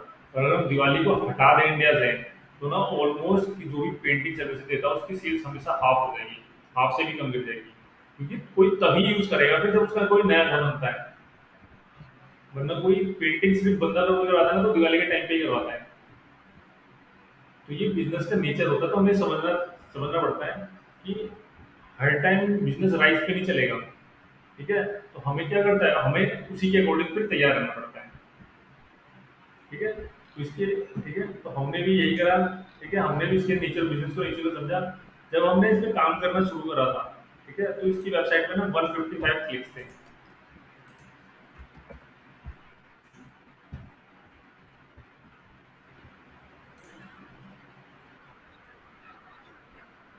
हाँ, हाउस पेंटिंग की। ये इंडियन नहीं है, यूएसए वाला है, यूएसए का क्लाइंट है हमारा। ठीक है। तो उस टाइम क्या था, उस टाइम इसके अराउंड 155 क्लिक्स थे इसकी वेबसाइट पे। ठीक है। फिर हमने इस पे काम करना शुरू करा, हमने इसके कीवर्ड रिसर्च करे, इसका ऑन पेज फिक्स करा, इनकी लिंक बिल्डिंग करी, हमने काफ़ी सारी स्ट्रेटेजी यूज़ करी। स्ट्रेटेजी यूज़ करने के बाद इसका क्लिक्स 1.14 के हो गया मंथली। अब जब, नहीं, नहीं, नहीं, ये ऑर्गेनिक है, एसईओ है, ऑर्गेनिक में कोई भी अमाउंट डिडक्ट नहीं होता आपका। ये सारा एसईओ है, वो जो भी अमाउंट डिडक्ट होता है, वो पेज जब हम गूगल एड्स, फेसबुक एड्स चलाते हैं तब डिटेक्ट होता है वो। ठीक है, तो फिर इसके क्लिक्स ये इंक्रीज हो गए। अब हमें याद रखना चाहिए कि क्लिक्स कभी भी मैटर नहीं करते हैं, मैटर करते हैं क्लिक्स के थ्रू सेल्स आ रहे हैं कि नहीं आ रहे, कन्वर्जन हो पा रहे हैं कि नहीं हो पा रहे हैं। अगर हमारी वेबसाइट पे बेसिकली मंथली 100 क्लिक्स आ रहे हैं लेकिन 100 में से 50 कन्वर्ट हो रहे हैं, तो वो हमारे लिए बिलियन क्लिक्स के बराबर है। लेकिन हमारी वेबसाइट पे मिलियंस में क्लिक्स आ रहे हैं लेकिन उससे एक भी सेल जनरेट नहीं हो रही, तो भाई वो क्या ही फायदा वैसे मिलियन मिलियन क्लिक्स का। इसलिए हमें हमेशा जब एसईओ करते हैं तो हमेशा हमें क्वालिटी पे फोकस करना चाहिए बजाय क्वांटिटी के। कई बार क्लाइंट कहते हैं ऐसे कि यार ये 1,000 तो क्लिक है, 5,000 10,000 की नहीं है। ठीक है, तो उस समय हमें ये ध्यान में रखना है कि ना हम जो जितने भी क्लिक दें, अगर उस बंदे को हम 5,000 क्लिक भी दे रहे हैं लेकिन अगर हम सेल से उससे कन्वर्जन नहीं हो रही है, तो वो बोलेगा। लेकिन अगर हम उसे 500 क्लिक भी दे रहे हैं, 500 में से उसके 100 200 कन्वर्ट हो जा रहे हैं, तो वो कभी वो बोलेगा नहीं। ठीक है, तो इसका हमने एसईओ की स्ट्रेटजी बनाई, जैसे कि हमें लिंक बिल्डिंग होते हैं एसईओ में, लिंक्स बैकलिंक्स बनाते हैं। ठीक है, बैकलिंक्स में हम क्या करते हैं, हम कंटेंट को दूसरों की वेबसाइटों पे जाके पोस्ट करते हैं, चाहे वो सोशल मीडिया प्लेटफॉर्म्स की वेबसाइट्स हो। हम प्रोफाइल क्रिएट करते हैं अपनी वेबसाइट से रिलेटेड अलग अलग प्लेटफॉर्म से। हम डायरेक्टली सबमिशन करते हैं, मतलब अपने बिजनेस को लिंक करते हैं दूसरे प्लेटफॉर्म्स पे जाके। जो भी डायरेक्टरी, जैसे इंडिया मार्ट क्या है, इंडिया मार्ट एक डायरेक्टरी है। ठीक है, हमें कोई भी चीज़ बल्क में चाहिए होती है तो हम इंडिया मार्ट में जाते हैं सीधा, तो वहाँ पे हमें बल्क में चीज़ें मिल जाती हैं। और फिर हम जैसे OLX है, अगर हमें कोई भी चीज़ बेचनी है, ठीक है, तो OLX पे चले जाते हैं हम। OLX पे हमने अपने प्रोडक्ट को लिस्ट करें और जो भी जिस बंदे को भी नीड है वो हमें रीच आउट कर लेता है। ठीक है, उसी तरह बिजनेस डायरेक्टरी होती है। हम क्या करते हैं, पेंटिंग की सर्विसेज है हमारी, हम क्या करेंगे, हम ऐसी बिजनेस डायरेक्टरीज में जाएंगे जो पेंटिंग के बिजनेस को लिस्ट करने देती है वो। ठीक है, और उसके बाद वहां पे जाके हम भी अपना बिजनेस सबमिट कर देंगे, जैसे कि हम देखते हैं।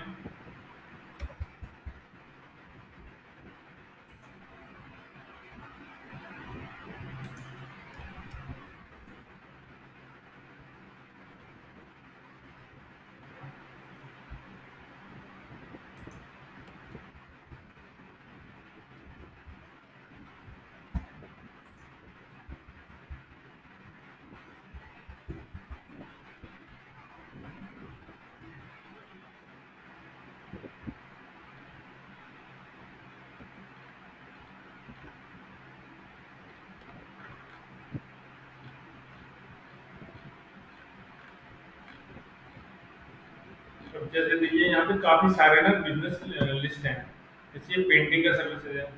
अब यहाँ पे क्या है, ये बंदा रजिस्टर्ड है, इसने अपना क्या करा है, बिजनेस को लिस्ट कर रखा है। यहाँ पे इसने अपने ओपनिंग टाइम वर्किंग आवर भी बता रखा है।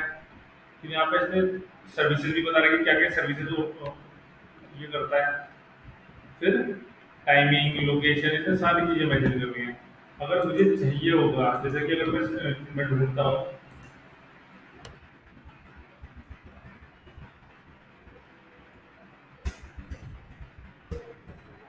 प्लान, यहाँ पे देखिए सबसे पहले क्या आया, येल्प आया। है ना, येल्प क्या एक बिजनेस डायरेक्टरी है जो कि आपको लिस्ट ऑफ पेंटर्स दे देता है। ठीक है, तो अब ऐसी येल्प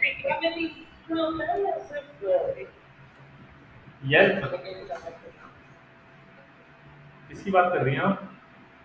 येल्प, यहाँ ये वर्ल्ड ओवर है, ये डायरेक्टरी है हर किसी के लिए है। हाँ, ये किसी के लिए भी है। अगर आपके हस्बैंड का जो भी ये ऑर्गेनिक वाला बिजनेस था, ठीक है, आप इसको भी लिस्ट करवा सकती हैं यहाँ पे जाके। यहाँ से अच्छी खासी सेल्स आने लगती है, ऐसा नहीं कि सेल्स नहीं आती, यहाँ से अच्छी खासी सेल्स आने लगती है। कस्टमर यहाँ पे जैसे यहाँ पे देखिए ना, 74 रिव्यूज डाले हुए हैं किसी बंदे ने, मतलब किसी ने परचेज करा हो, किसी ने सर्विसेज तो ली होगी ना इसकी। ये देखिए, professional friendly did an outstanding job painting my stair and hall hold. ये यहाँ से अच्छे खासे सेल जनरेट होते हैं डायरेक्टरी से। तो अगर आपका बिजनेस है तो आप हमेशा उसको उसको डायरेक्टरीज में लिस्ट करना पड़ता है, करवाइए उसको। वो बहुत रिजल्ट ओरिएंटेड होते हैं। क्योंकि हमने हमने भी यही करा, हमने भी क्या करा, अलग अलग डायरेक्टरीज पे जाके एमजीपी पेंटिंग की सर्विसेज लिस्ट करी, वहां से बंदे की काफी सेल्स जनरेटिंग हुई भी। फिर ये सारी स्ट्रेटेजीज होती हैं। फिर नहीं नहीं नहीं, ये सारे फ्री हैं। पेड भी होते हैं, पेड भी होते हैं। तो पेड का अपने एडवांटेज होते हैं कि अगर कोई सर्च करेगा Google पे जाके तो शो कर देंगे आपकी। लेकिन अगर पेड नहीं है तो आपको वो ना फिर आपके ऊपर ही छोड़ देती हूँ कि अगर किसी ने आप जितने अच्छे से ऑप्टिमाइज करा है अपने प्रोफाइल को लिस्ट करते हो यहाँ पे, उतनी उतनी ऊपर रैंक करेंगे आप पहले लोग यहाँ से। जैसे बंदे ने ये बंदा पहले नंबर पे रैंक कर रहा है, ठीक है, लेकिन इसकी सर्विसेज किसी ने ली नहीं है क्योंकि कोई भी रिव्यू नहीं डाला हुआ है इसने, ना ही रेटिंग है। ठीक है। अब इन बंदे में क्या पता पे कर रहे हो येल्प को कि हम आपकी प्रीमियम सर्विसेज ले रहे हैं। तो जाहिर सी बात है, जैसे किसी भी है ना, लिंक्डइन है, लिंक्डइन पे भी प्रीमियम चलता है, ट्विटर पे भी प्रीमियम ले लो, तो उनके अपने ही अलग फीचर होते हैं, तो कुछ आपको एक्स्ट्रा चीजें दे देती हैं। जब कोई सर्च कराएगा तो आपको टॉप 3 में रैंक करवा देंगे। ठीक है। तो यही चीज होती है। तो ये सर ये डायरेक्टरी फ्री है, ऐसी और भी बहुत सारी डायरेक्टरी जो फ्री होती हैं, आप फ्री वाले में कर दीजिए, कोई दिक्कत की बात नहीं है। तो डायरेक्टरी सबमिशन करना ही चाहिए, बहुत रेलिवेंट होता है। फिर अब दूसरा, अगर मैं पेंटिंग सर्विसेज की बात करूँ यहाँ पे, पेंटिंग सर्विसेज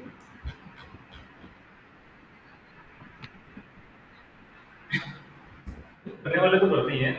इंडिया में देखिए, हाँ ये देखिए, ये इंडिया की है, न्यू दिल्ली का आ रहा है ना, यहाँ पे देखिए ये इंडिया की, ये सेटअप प्रो, ये यूएसए का है। होम स्पोर्ट यहाँ पे इंडिया कर देते हैं तो इंडिया के आ जाएंगे उठ के, सारे इंडिया के हैं। करने वाले को करते ही हैं कि अर्बन कंपनी को देख लीजिए ना। सिर्फ सीधा एग्जाम्पल है हमारे पास। ये तो बाल भी काट देते नाई भाई, हर चीज का काम कर रही है, वो आपको फ्लोर क्लीनिंग, ये सारी चीजें कर रहे हैं। तो ये बेस्ट एग्जाम्पल है समझने के लिए।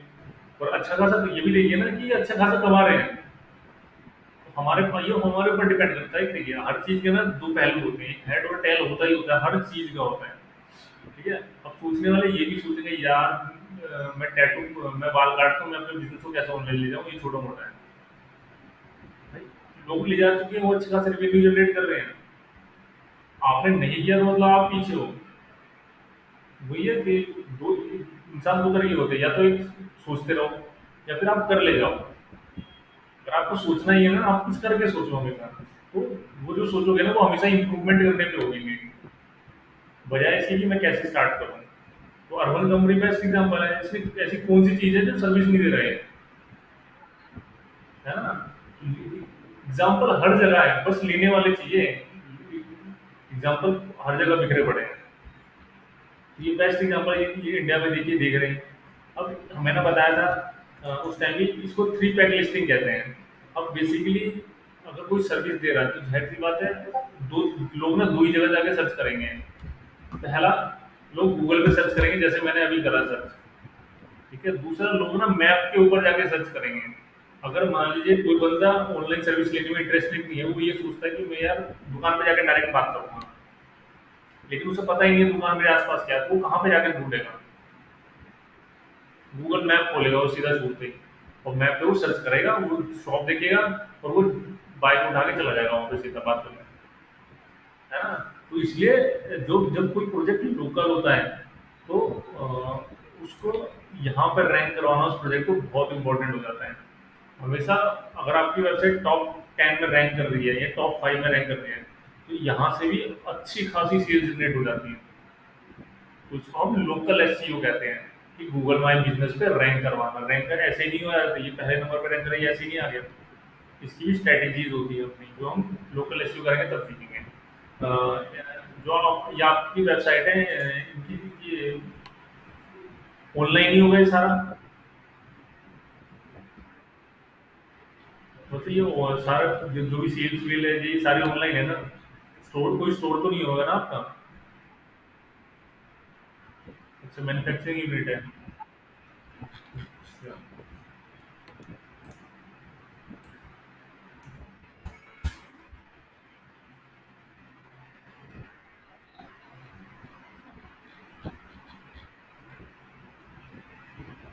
राजस्थान में, राजस्थान में यही यही है क्या? जैसे यही है ना आपकी। हाँ, इनका भी है, ये भी देखिए इन्होंने भी गूगल माई बिजनेस बनाया हुआ है।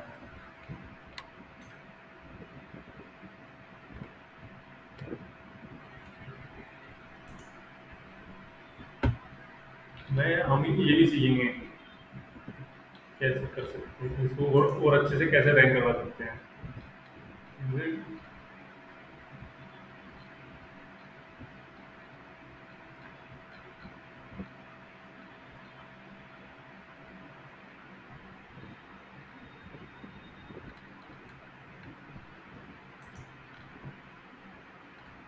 रिव्यूज बहुत कम डलेंगे आप देखो, हमको डलवाना चाहिए रिव्यूज। ठीक है, हम वापस आते हैं, जब लोकल एसईओ सीखेंगे ना तब इस प्रोजेक्ट को एनालाइज करेंगे हम। ठीक है, तो यहाँ पे ये इसे कहते हैं थ्री पैक लिस्टिंग। मतलब टॉप थ्री में अब ये रैंक कर रहे हैं, मतलब ये स्टार्टिंग में ही रैंक कर रहे हैं। यहाँ पे जब भी आपका कोई फिजिकल स्टोर है या आपका बिजनेस है तो हमेशा ऑनलाइन लाने का ये दूसरा तरीका है, मैप पे लिस्ट कर दीजिए उसको। मोस्टली लोग मैप ही बोलते हैं, तो गूगल गूगल से पहले भी लोग मैप खोल लेते हैं अगर उन्हें फिजिकली विजिट करना है कहीं। तो अगर उन्हें ऑनलाइन अपॉइंटमेंट लेना है, वो सीखेंगे हम। मैंने बताया था उनसे ना, हम ये गूगल माई बिजनेस होता है।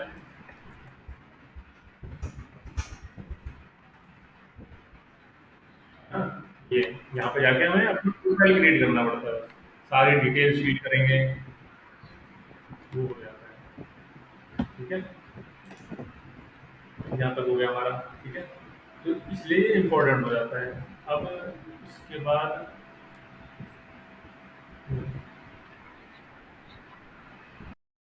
करते रहेंगे ना, हो जाता है, सब याद हो जाता है अपना ऑटोमेटिकली, करते रहेंगे वो सब याद हो जाएगा। मैं भी जब सीख रहा था ना, तो मेरे उस समय मेरे को भी याद नहीं था। फिर मैं जब जब मैंने जॉब पकड़ी, अपनी जॉब करना शुरू करा मैंने 1 साल पहले, तो फिर ऑटोमेटिक मुझे सारी चीज़ें याद हो गई।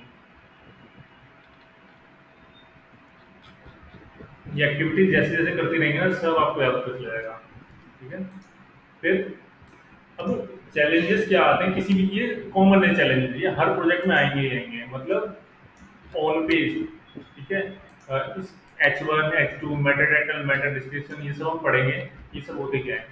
ठीक है, ये सब इनके फिक्स करने को ऑन पेज फिक्स करना पड़ता है, वेबसाइट की लोडिंग स्पीड सही करनी पड़ती है। ठीक है, अगर वेबसाइट में हैवी इमेजेस है तो उसके साइज को रिड्यूस करना पड़ता है। फिर हमें पहचानने पड़ता है कि कौन कौन से पेजेस पे सेल्स सबसे ज्यादा आ रही है। ठीक है, कई बार क्या होता है, जैसे हमने देखा कि ना नो इंडेक्स का टैग लगा था, अगर हम ये मान लेते वही पेज मेरा अगर सबसे ज्यादा सेल्स जनरेटिंग पेज होता और उसी वही इंडेक्स नहीं है गूगल पे, तो मेरा बहुत बड़ा लॉस होता। तो हमें ऐसे पेजेस को आइडेंटिफाई करने की नीड होती है कि हम वैसे पेजेस पे पहचाने जो सेल्स हमें जनरेट करके दे सकते हैं, लेकिन वो गूगल पे नहीं है। तो हम क्या करेंगे, उन्हें गूगल पे लेके आएंगे। ठीक है, फिर हम क्वालिटी बैकलिंक्स बनाते हैं। बैकलिंक्स क्या करता है, बैकलिंक्स ही होता है जो यूजर के पास आपकी वेबसाइट की इन्फॉर्मेशन को पहुंचाते हैं। अब लाखों लोग हैं जो ब्लॉगिंग करते हैं, ठीक है, अब उनके ब्लॉग को और भी लाखों लोग हैं जो पढ़ते हैं। ठीक है, तो अगर हमने क्या करा, हमने अपनी वेबसाइट का इन्फॉर्मेशन किसी ऐसे वेबसाइट के ऊपर डाल दिया जिसके लाखों में ट्रैफिक आते हैं, हर किसी के बंदे पढ़ते हैं उसमें। ठीक है, अब उसमें मिलियंस का ट्रैफिक आ रहा है उस वेबसाइटों पे, लोग क्या करेंगे, वहां से भी हमारी वेबसाइट पे आ सकते हैं। ठीक है, अब अगर जैसे कि मैं देखता हूँ, हमने पेंटिंग सर्विसेज इंडिया सर्च करा। ठीक है, मैं यहाँ पे आपको एग्जाम देखिए, ये इंडिया मार्ट रैंक कर रहा है ना, ये डायरेक्टरी है। अगर मैंने अपना बिजनेस यहाँ लिस्ट करा होता, तो यहाँ पे अगर कोई बंदा क्लिक करके जाता, उसको मेरा प्रोफाइल दिखती है, तो वो जरूर मुझे कॉन्टेक्ट करता। ठीक है, अब ये भी हाउस, ये भी बिजनेस लिस्टिंग की वेबसाइट है। ठीक है, अब ये देखिए कोरा। अब देखिए कोरा, मैं यहाँ पर क्यों दिखा रहा हूँ, कोरा ना कम्युनिटी बेस्ड प्लेटफॉर्म है, ये भी एक सोशल मीडिया प्लेटफॉर्म ही है। ठीक है, ये कम्युनिटी बेस्ड है, मतलब यहाँ पर डिस्कशन चलते हैं, लोग क्वेश्चन पुट अप करते हैं, लोग आंसर देते हैं। ठीक है, पूरा यही है, डिस्कशन का प्लेटफॉर्म है। यहाँ पर बड़े बड़े लोग, हर एक प्रोफेशनल लोग, हर एक फील्ड के यहाँ पे डिस्कशन करते हो। उन्होंने कुछ अपनी कुछ भी, उन्हें कोई भी क्वारी आई अपने बिजनेस रिलेटेड, उन्होंने यहाँ पे पोस्ट कर दिया। तो जिस बंदे को आंसर पता होगा, जिसने पहले फेस करा हुआ है, उसे सॉल्व कर दे, वो आंसर करता है। तो यहाँ पे देखिए, how to find trusted company for house painting in India. अब ये देखिए 11वें नंबर पे रैंक कर रहा है। अब ये कोई ना डायरेक्टली सबमिशन की वेबसाइट है, ना ये किसी उस बंदे की वेबसाइट है, ये कोरा है। मतलब यहाँ पे किसी बंदे ने, मैं क्लिक करता हूँ, किसी बंदे ने ना जरूर ये क्वेश्चन पूछा होगा या आर्टिकल डाला होगा। ये किसी बंदे ने आर्टिकल देखे है ना, लिखा होगा हाउ डू आई फाइंड, ये किसी बंदे ने क्वेश्चन पूछा हुआ है यहाँ पे, how do I find trusted company for house painting in India. ठीक है, ये भी क्वेश्चन भी रैंक करते हैं इसके। अब यहाँ देखिए कई बंदों ने आंसर लिखे हुए हैं। ये चैट जीपीटी बता रहा है, लेकिन इसके नीचे हम देखें तो ये देखिए, लोगों ने आंसर लिखे होंगे। I made a list the last time I wanted to get my flat painted। इस बंदे ने लिस्ट दे दिया। अब मान लीजिए कि किसी बंदे ने आपके बिजनेस से रिलेटेड या ऑर्गेनिक वाले से रिलेटेड कुछ क्वेरी पूछा होता, where do I find organic products वगैरह कुछ। तो अगर वो टॉप 10 में रैंक करता, तो किसी बंदे ने, या मान लीजिए आप ही ने क्या करा, कोरा पे फ्लैट अपना प्रोफाइल क्रिएट करा। प्रोफाइल क्रिएट करने के बाद आप क्या कर रही हैं, कोरा पे आर्टिकल पब्लिश कर रहे हैं रेगुलरली, लोगों को अपने प्रोडक्ट के बारे में बता रहे हैं रेगुलरली लिख के। तो अगर वो प्रोडक्ट, अगर ये आर्टिकल आपका लिखा हुआ टॉप 10 में रैंक कर जाता, जैसे यहाँ पे किया, तो बंदा आपकी वेबसाइट पे आता कि नहीं आता जो ढूंढ रहा है, बताइए। आएगा ना। तो यार जाहिर सी बात है, आपको वहां से सेल जनरेट हुआ। ये एक्टिविटीज होती है, देखिए ये कोई नहीं था, ये सिंपल ना एक इंस्टाग्राम के टाइप ही का है कि आपका मूड हुआ आज, आपने आपके साथ कुछ अच्छा हुआ, आपने क्या करा, एक पोस्ट बना के डाल दिया इंस्टाग्राम पे। उसी में से एक और क्या, आप यहाँ पे आपने आर्टिकल लिखा, यहाँ पे आर्टिकल लिखने का आपको ऑप्शन आ जाता है। यहाँ से आप आंसर दे सकती हैं, आप क्वेश्चन लिख सकती हैं, और आप यहाँ से आर्टिकल भी पब्लिश कर सकती हैं, क्रिएट पोस्ट। ये आपके रैंक करते हैं, अच्छे खासे रैंक करते हैं। ठीक है, और जब आपकी पॉपुलैरिटी बढ़ती है ना, तो लोग आपको बिजनेस को भी जानने लगते हैं। तो आपको क्या करना पड़ता है, ऐसी बड़ी बड़ी प्लेटफॉर्मों पे जाके अपने प्रोफाइल को लिस्ट करिए, अपनी प्रोफाइल बनाइए। जैसे हमने यार रेलिगस के लिए बनाया हुआ है, रेलिगस में देखिएगा तो रेलिगस का बना हुआ है, ये देखिए सारा लिखा हुआ है रेलिगस के बारे में। यहाँ देखिए 180 आंसर है, 168 क्वेश्चन पुट अप हुए हैं, एक पोस्ट भी है।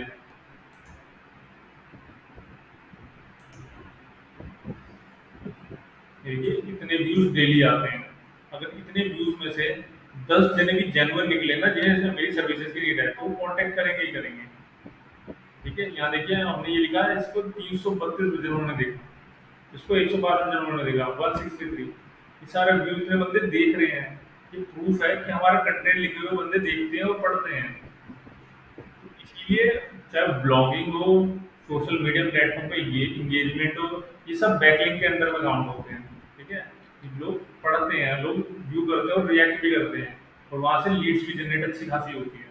बस जो हमें जरूरत होती है वो होती है कंसिस्टेंसी की।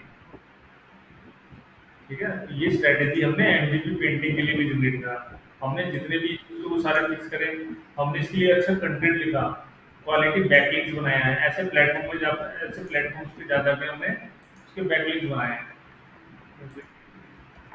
एमजीपी पेंटिंग में दिखाता हूँ आपको।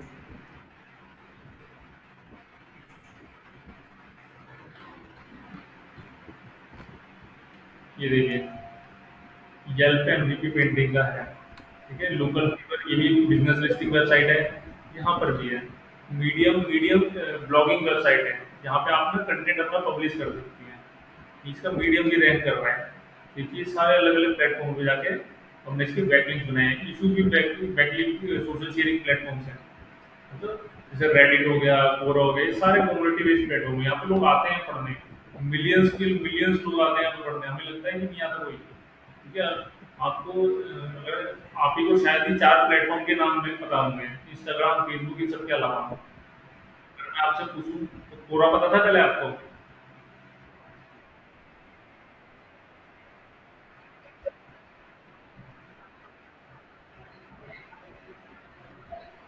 है ना। लेकिन आपको पता नहीं था पूरा क्या है।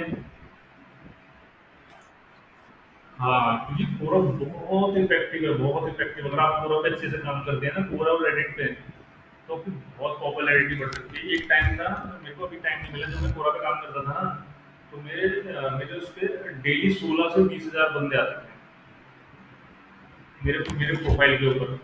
जब मैं अपने प्रोफाइल के ऊपर मैंने भी अपना ब्रांडिंग के लिए, अपने नाम की ब्रांडिंग के लिए करा था मैंने।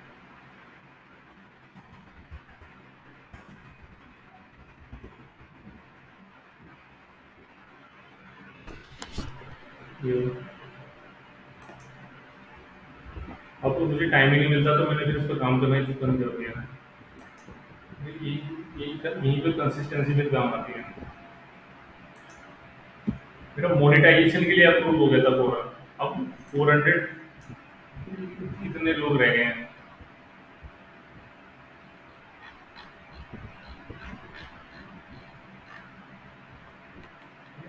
तो ऐसे और भी प्लेटफॉर्म है जिसपे बंदे आते हैं और अच्छे खासे उनसे सेल जनरेट कर लेते हैं लोग। तो हमने एमजीबी पेंटिंग के जितने भी ये सारे इशूज को फिक्स करे, ठीक है, हमने प्रॉपरली उसको ऑप्टिमाइज करा। और ऑप्टिमाइज करने के बाद जो इस बंदे की वेबसाइट थी वो काफी अच्छे रिजल्ट देने लगी। यहाँ पे इसके क्लिक्स बढ़ गए थे, इंप्रेशन बढ़ गया था इसका, इसकी, ठीक है।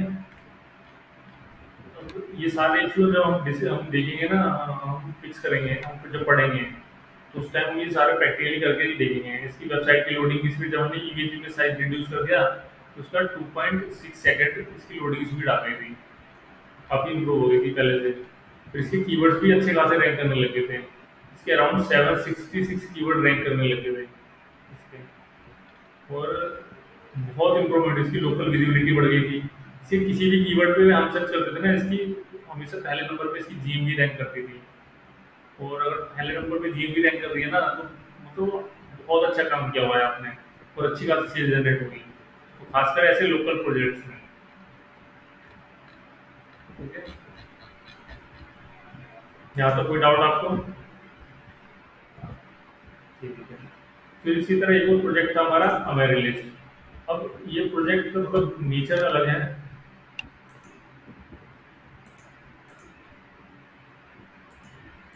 ये ईमेल मार्केट, ईमेल डेटाबेस की वेबसाइट है।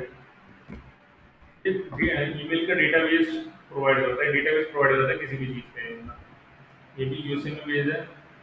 तो ये किसी भी चीज़ की आपको कोई भी, चाहे कॉलेज का हो, पेंटिंग का हो, किसी भी चीज़ का डेटाबेस चाहिए, उस बंदे के पास हर एक चीज़ का डेटाबेस है, ईमेल का, फ़ोन नंबर का, उसके एड्रेस का, हर चीज़ का। तो अब ये पूरे ये यूएसए में कंपनी सर्विसेज देता है। तो ऐसे बंदे के लिए ये बी टू बी यानी बिजनेस टू बिजनेस ये काम करता है। बी टू बी मार्केटिंग है इसके लिए बेस्ट रहती है। ठीक है, तो अब इसको भी ऑर्गेनिकली रैंक करना है। ठीक है, तो स्ट्रैटेजी ऑलमोस्ट सबके लिए सेम ही होती है, बस वो वैरी करता है थोड़ा थोड़ा। जैसे कि जो कॉमन चीजें होती हैं, जैसे ऑन पेज फिक्स करना, ये हर हर वेबसाइट को आपको ऑन पेज फिक्स करना पड़ेगा। ठीक है, आप हर एक वेबसाइट का उसके उसी के बिजनेस की नेचर के अकॉर्डिंग कीवर्ड रिसर्च करती हैं। ठीक है, कीवर्ड रिसर्च करते हैं, मतलब जिस टर्म पे यूजर उसको सर्च करेगा। ठीक है, कई बार क्या होता है, अब जैसे ये जो वेबसाइट है, इसके कीवर्ड्स ना जल्दी मिलते नहीं है। ठीक है, मेलिंग लिस्ट से रिलेटेड। ठीक है, तो हमें क्या करना पड़ता है, हमें उस टाइम ना अलग स्ट्रेटेजी यूज करनी पड़ती है, तो वो हम जब कीवर्ड रिसर्च करेंगे ना उस टाइम देखेंगे हम। ठीक है, बाकी जो कॉमन एरर होते हैं जो हर वेबसाइट में पाए जाते हैं वो यही होते हैं, उसका ऑन पेज फिक्स करना, उस वेबसाइट की लोडिंग स्पीड सही करना। ठीक है, उस वेबसाइट के ऐसे पेजेस चेक करना जो डी इंडेक्स हुए हैं। ठीक है, हम कंसोल में से जाके एरर फिक्स करते हैं, कंसोल में भी हमें एरर्स मिल जाते हैं। यहाँ पे आप कितने कौन कौन से पेजेस डी इंडेक्स है, कौन कौन से इंडेक्स नहीं है, वो सारे आपको यहाँ कंसोल से मिल जाते हैं। इंडेक्सिंग स्टेटस दिखाता है ये कंसोल हमारा। यहाँ पे हमने इंडेक्स कर लिया, ये इंडेक्सिंग स्टेटस भी दिखाता है कि आप यहाँ से जाके फुल रिपोर्ट में चेक कर सकते हैं कि कौन कौन से पेजेस आपके गूगल पे इंडेक्स है और कौन कौन से इंडेक्स नहीं है। तो टोटल 266 यूआरएल इंडेक्स है और 265 इंडेक्स नहीं है। यहाँ से आप रीजन भी पता कर सकते हैं कि इंडेक्स क्यों नहीं है। Duplicate with user selected canonical, मतलब ये यूआरएल डुप्लीकेट है। ठीक है? तो किसी भी पेज का ना एक ही यूआरएल होना चाहिए और वो हमेशा यूनिक होना चाहिए। हर एक पेज का यूआरएल यूनिक होना चाहिए, वो कभी भी किसी दूसरे पेज से मैच नहीं करना चाहिए। अगर मैच करेगा तो डुप्लीकेट का इशू आएगा। तो हमें फिक्स करने की नीड होती है, हमें क्या करना है, बस यूआरएल का जाके नाम चेंज कर दो। ठीक है? फिर वेबसाइट पे रीडायरेक्ट रीडायरेक्ट एरर है, मतलब कि रीडायरेक्शन क्या होती है? रीडायरेक्शन क्या होती है कि मान लीजिए ये मेरा कोई पेज था, ठीक है? ये पेज क्या हो गया, गलती से डिलीट हो गया, या फिर ये अब डी इंडेक्स हो गया, तो डिलीट हम डिलीट की जैसे लिख सकते हैं। ये पेज क्या हो गया, डिलीट हो गया। अगर पेज कोई भी डिलीट हो जाता है तो वो क्या जाएगा, वो 404 चला जाता है। और मुझे 404 ऐड हो जाता है, जैसे मैं दिखाता हूँ आपको। जैसे देखिए ये 404 मतलब ये पेज एग्जिस्ट ही नहीं करता। अब इसके पीछे रीजन कुछ भी हो सकता है, या तो मैंने इस पेज का यूआरएल चेंज कर दिया, ठीक है, मैं गलत यूआरएल पर सर्च कर रहा हूँ, या फिर ये पेज सच में डिलीट हो गया। ठीक है? तो जब ऐसा होता है तो ये पेज अगर हम मान लेते हैं टॉप 3 में रैंक करता है, ये टॉप 10 में रैंक करता है, तो यूजर हमारी वेबसाइट पे आएगा ही आएगा। लेकिन अगर आने के बाद उसको ये पता चलता है कि ये पेज तो एग्जिस्ट ही नहीं कर रहा, तो वो क्या करेगा, बाउंस बैक कर देगा, वो किसी और वेबसाइट पे चला जाएगा। मेरा तो नुकसान हो गया उस केस में, मेरी सेल जनरेट नहीं हुई। ठीक है? तो मैं क्या करूंगा, मैं इस पेज को किसी ऐसे पेज पे रिवर्ट कर दूंगा, जैसे कॉल फॉरवर्डिंग सिंपल सा हम जिसे कहें, मैं इसको फॉरवर्ड कर दूंगा किसी ऐसे पेज पे जो कि सेम इसी पेज से रिलेटेड हो मेरा। तो जब भी यूजर इस पर क्लिक करेगा वो ऑटोमेटिकली डायरेक्ट रीडायरेक्ट हो जाएगा इससे रिलेटेड वाले पेज पे। तो यूजर को क्या हुआ, 404। हाँ ऐसे ही होता है, वो मैं दिखाऊंगा करके आपको प्रैक्टिकली। ठीक है? तो यूजर को क्या हुआ, 404 पेज नहीं मिला उसको, रेलिवेंट पेज भी मिल गया, और वहां से हमारी सेल्स भी जनरेट हुई। ठीक है? तो ऐसा 404 एक एरर होता है ऑन पेज का। ठीक है? इसलिए आपको याद करने की जरूरत है, जब भी कोई 404 आता है तो ये एरर होता है। तो इसको फिक्स ही करते हैं और 301 रिडायरेक्शन लगाते हैं। इस पेज का फिक्स ही करने का तरीका है रिडायरेक्शन लगाना, जिसे हम 301 रिडायरेक्शन कहते हैं। हाँ। ठीक है? अब जब हम रिडायरेक्शन लगाते हैं तो हमेशा ध्यान रखना है कि वो हमेशा रेलिवेंट वाला पेज ही हो, ये नहीं ये क्लॉथिंग से रिलेटेड पेज था और मैंने उसको भेज दिया शूज से रिलेटेड वाले पेज में, तो ये भी गलत रिडायरेक्शन लगा दिया मैंने। उसको हमेशा क्लॉथिंग वाले से पेज पे रिवर्ट करवाओ।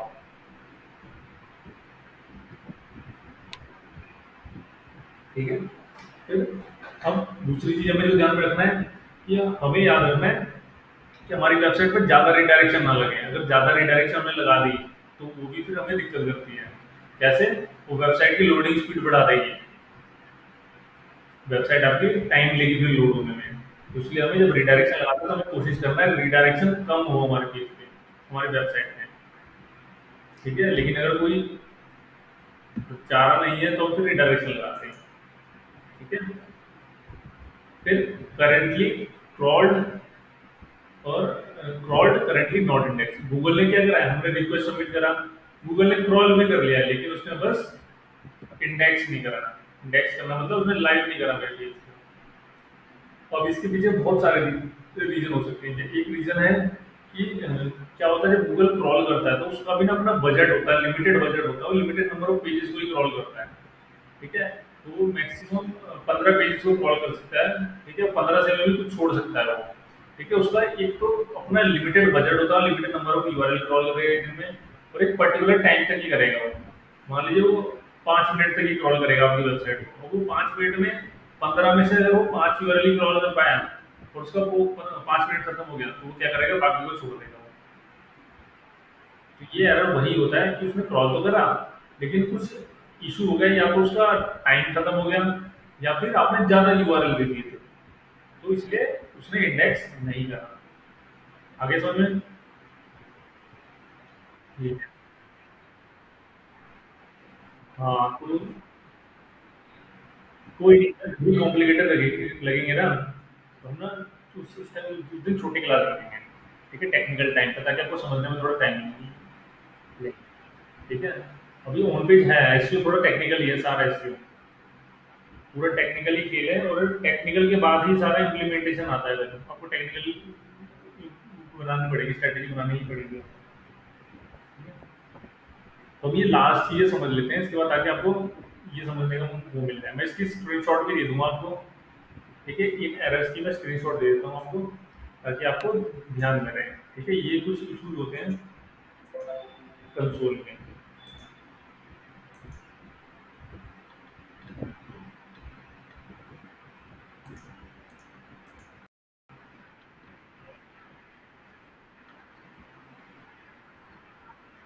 हाँ, ये गूगल का टूल है।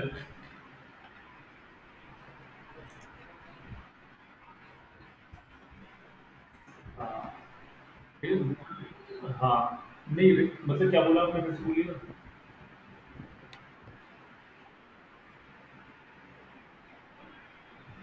हाँ,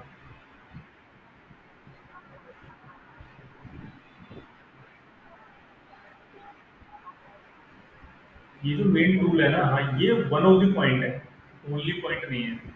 ठीक है, इसका जो मेन काम है ना, जिसके लिए ये बना था, इसका काम ही यही था कि इंडेक्सिंग करवाना। लेकिन जब इंडेक्सिंग करवाता है तो करवाते टाइम से कुछ एरर भी मिल जाते हैं, तो ये एरर को यहाँ पे शो करता है। जैसे इसने आपने इंडेक्सिंग करा, लेकिन इसने इंडेक्स नहीं करा, तो उसके पीछे ये रीजन भी दे देता है, ये रीजन दे देता है। हाँ, कि मैंने इसलिए नहीं करा। हाँ,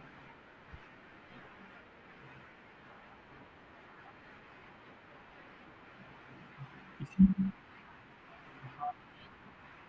ये इकलौता टूल है इंडेक्सिंग करवाने का। ये इकलौता टूल है इंडेक्सिंग करवाने का, इसके अलावा कोई और टूल नहीं है। सिर्फ और सिर्फ यही है। अगर गूगल पे इंडेक्सिंग करवाना है तो गूगल सर्च कंसोल ही सिर्फ टूल है। लेकिन अब जैसे कि कुछ दूसरे अगर सर्च इंजन यूज करेंगे ना आप, जैसे कि बिंग का करेंगे। बिंग दूसरे बिंग दूसरे सर्च इंजन जब यूज करेंगे ना, जैसे कभी आपने यूसी ब्राउजर यूज कर लिया, है ना, कभी आपने बिंग, बिंग पता है बिंग, क्रोम का ये है, इसका माइक्रोसॉफ्ट का अपना सर्च इंजन है ये। आ रही है आवाज अब? हेलो, आवाज आ रही है? हाँ, आवाज आ रही है ना? जैसे ये बिंग है, ये माइक्रोसॉफ्ट का सर्च इंजन है। ठीक है, तो ये गूगल नहीं है। तो फिर इसके लिए इसका अपना टूल होता है इंडेक्सिंग के लिए। ठीक है, तो जो आप ये सर्च कंसोल कर रही हैं ये, हाँ, हाँ, हाँ, हर एक सर्च इंजन का अपना टूल है। ठीक है, तो जब हम गूगल की सिर्फ बात करते हैं तो हम ये वाला टूल यूज करते हैं। ठीक है, जब बिंग की बात करते हैं, ऑलमोस्ट ऑलमोस्ट सारे, हर कोई। ठीक है? तो हमें फिर जब इंडेक्सिंग के साथ कुछ इशूज राइज होते हैं तो वही इशू होते हैं, कि गूगल बता देता है कि मैंने इस रीजन से इंडेक्स नहीं करा। ठीक है, तो पेज विथ रीडायरेक्ट, मतलब रीडायरेक्शन लगी हुई है। ठीक है, आप इसको अगर ओपन भी करेंगे ना, तो यहाँ पे वो यूआरएल दे देता है, वो पेजेस दे देगा ये, कि इन इन पेजेस पे एरर है। ये लिस्ट ऑफ पेजेस देती है, इन इन पेजेस पे एरर है। ठीक है, जैसे मैंने इसको कॉपी करा, मैं इसको ओपन करके देखता हूँ, मुझे चेक करना है ये इंडेक्स है या नहीं है। मैं क्या करूँगा, यूआरएल पे आ गया हुआ यहाँ पे साइट कॉलर लिखूंगा और इंटर मार दूंगा। ये देखिए इंडेक्स नहीं है गूगल में। ठीक है, तो इसको फिक्स कर रही है कैसे? हम इस पेज में देखते हैं कि इस पेज पे एक्चुअली, इस पेज को एनालाइज करते हैं फिर, कि ये पेज एक्चुअली इंडेक्स क्यों नहीं हो रहा। तो कुछ लिस्ट ऑफ एरर्स होते हैं, हम वो चेकलिस्ट अपने चेक करते हैं, जैसे कि मेरा टाइटल और डिस्क्रिप्शन सही बना है नहीं बना है। ठीक है, इमेजेस का साइज तो बड़ा नहीं है, कंटेंट तो डुप्लीकेट नहीं है, क्या मेरी इंटरनल लिंकिंग सही से हुई हुई है, क्या मेरे पेजेस पे ऐसा कोई कंटेंट तो नहीं पड़ा जो स्पैमी हो। ठीक है, ऐसे ये सारी चेकलिस्ट होती है जो हम डिस्कस करेंगे। ठीक है, अ, ये ठीक है, अगर ये सारी चेकलिस्ट पूरी है तो आप क्या कर सकते हैं, यहाँ से दोबारा से इसको इंडेक्सिंग के लिए डाल सकते हैं। और अगर नहीं है तो फिक्स करिए और फिर इंडेक्सिंग के लिए इसको डालिए यहाँ पे। ठीक है, फिर सॉफ्ट 404 एरर। ठीक है, दो चीजें होती हैं, एक होता है सॉफ्ट 404 और एक होता है 404 एरर। ठीक है, अब 404 मतलब नॉट फाउंड, मतलब वो पेज ही एग्जिस्ट नहीं करता जब हमने देखा था हमारे लिस्ट के केस में। लेकिन सॉफ्ट 404 क्या होता है, वो पेज तो एग्जिस्ट करता है लेकिन वो करंटली लोड नहीं हो पा रहा, मतलब वो पेज मिल नहीं रहा। ठीक है, तो वो सॉफ्ट 404 एरर होता है। ठीक है, तो अब ये किसी भी इसका जो मेन इशू होता है, ये क्यों अराइज होता है, ये सर्वर की लोडिंग टाइम की वजह से होता है कि सर्वर को ना ज्यादा टाइम लग रहा है लोड करवाने में उस पेज को। ठीक है, सर्वर मतलब जब आपका डोमेन, होस्टिंग जहाँ से आपने परचेज करी है उसका, तो वो आपके हाथ में नहीं है। ठीक है, आपके हाथ में क्या है, आपकी वेबसाइट, तो आप उस वेबसाइट को ऑप्टिमाइज करिए, इमेज का साइज रिड्यूस करिए। ठीक है, फिर आता है डिस्कवर्ड करंटली नॉट इंडेक्स। ठीक है, मतलब गूगल को मिला, ठीक है, लेकिन उसने ना क्रॉल करा ना इंडेक्स करवाया उसने। अब ये दोनों एरर लगभग सिमिलर है, इसने क्रॉल कर लिया लेकिन इंडेक्स नहीं हुआ। लेकिन इसमें क्या, गूगल को मिला लेकिन उसने क्रॉल भी नहीं किया ना ही इंडेक्स करा, क्योंकि इंडेक्सिंग से पहले क्रॉलिंग का स्टेप आता है। बिना, हाँ, हाँ, उसने क्रॉल भी नहीं करा ना ही इंडेक्स हुआ। स्टेप होते हैं, हाँ, तीन स्टेप होते हैं। पहला क्रॉलिंग होता है हमेशा, दूसरा इंडेक्सिंग होता है हमेशा, ठीक है, तीसरा फिर रैंकिंग आता है। नहीं, वो डिस्काउंट तो ऐसे ही कम है, ऐसी ही है। ठीक है, तीन स्टेप में सर्च इंजन काम करता है, पहला क्रॉलिंग, इंडेक्सिंग, थर्ड रैंकिंग। ठीक है, इंडेक्स करवा लिया तो उसके बाद फिर रैंक करता है आपके कंटेंट के हिसाब से। ठीक है, ये लिस्ट ऑफ एरर्स है, मैंने इसकी स्क्रीनशॉट आपके साथ शेयर कर दी है। ठीक है, आप फिर भी अपने अकॉर्डिंग गूगल पे भी सर्च करिए, हर जगह सर्च करिए। ठीक है, और जितने भी डाउट्स होते हैं, जितने भी ला सकती हैं आप डाउट्स, वो सारे पकड़ के लाइए। ठीक है, क्योंकि एट द एंड जब आप सीख रहे हैं तो अच्छे से सीखिए। ठीक है, और फिर आप खुद ही अप्लाई कर सकते हैं अपनी वेबसाइट पे उस पर। ठीक है, तो यहाँ साथ साथ में भी टूल्स सब साथ साथ में सीखते जाएंगे, अलग तो सीखेंगे ही, क्लास होगी इसकी अलग से पर्टिकुलर, लेकिन चलते चलते भी सीखते चलेंगे हम। ठीक है, तो आपको उस टाइम आपको बहुत ईजी हो समझने में। ठीक है, और ये सेटअप करेंगे हम जब आपकी वेबसाइट परचेज कर लेंगे तब। ठीक है, यहाँ तक कोई इशू आपको, तो आज टेक्निकल चीजें ज्यादा हो गई हैं, तो यहीं तक रोके थे। ठीक है, आप रिवीजन करिएगा, पहले वाले भी और ये वाले। ठीक है, और जितने भी डाउट है, जितने भी ला सकती हैं आप डाउट, वो सारे लाइए, क्योंकि आपको हो गया तो आपका बिजनेस रन करना है। ठीक है, तो आप उसी पर्सपेक्टिव से सोचिए। ठीक है, थैंक यू। Thank you.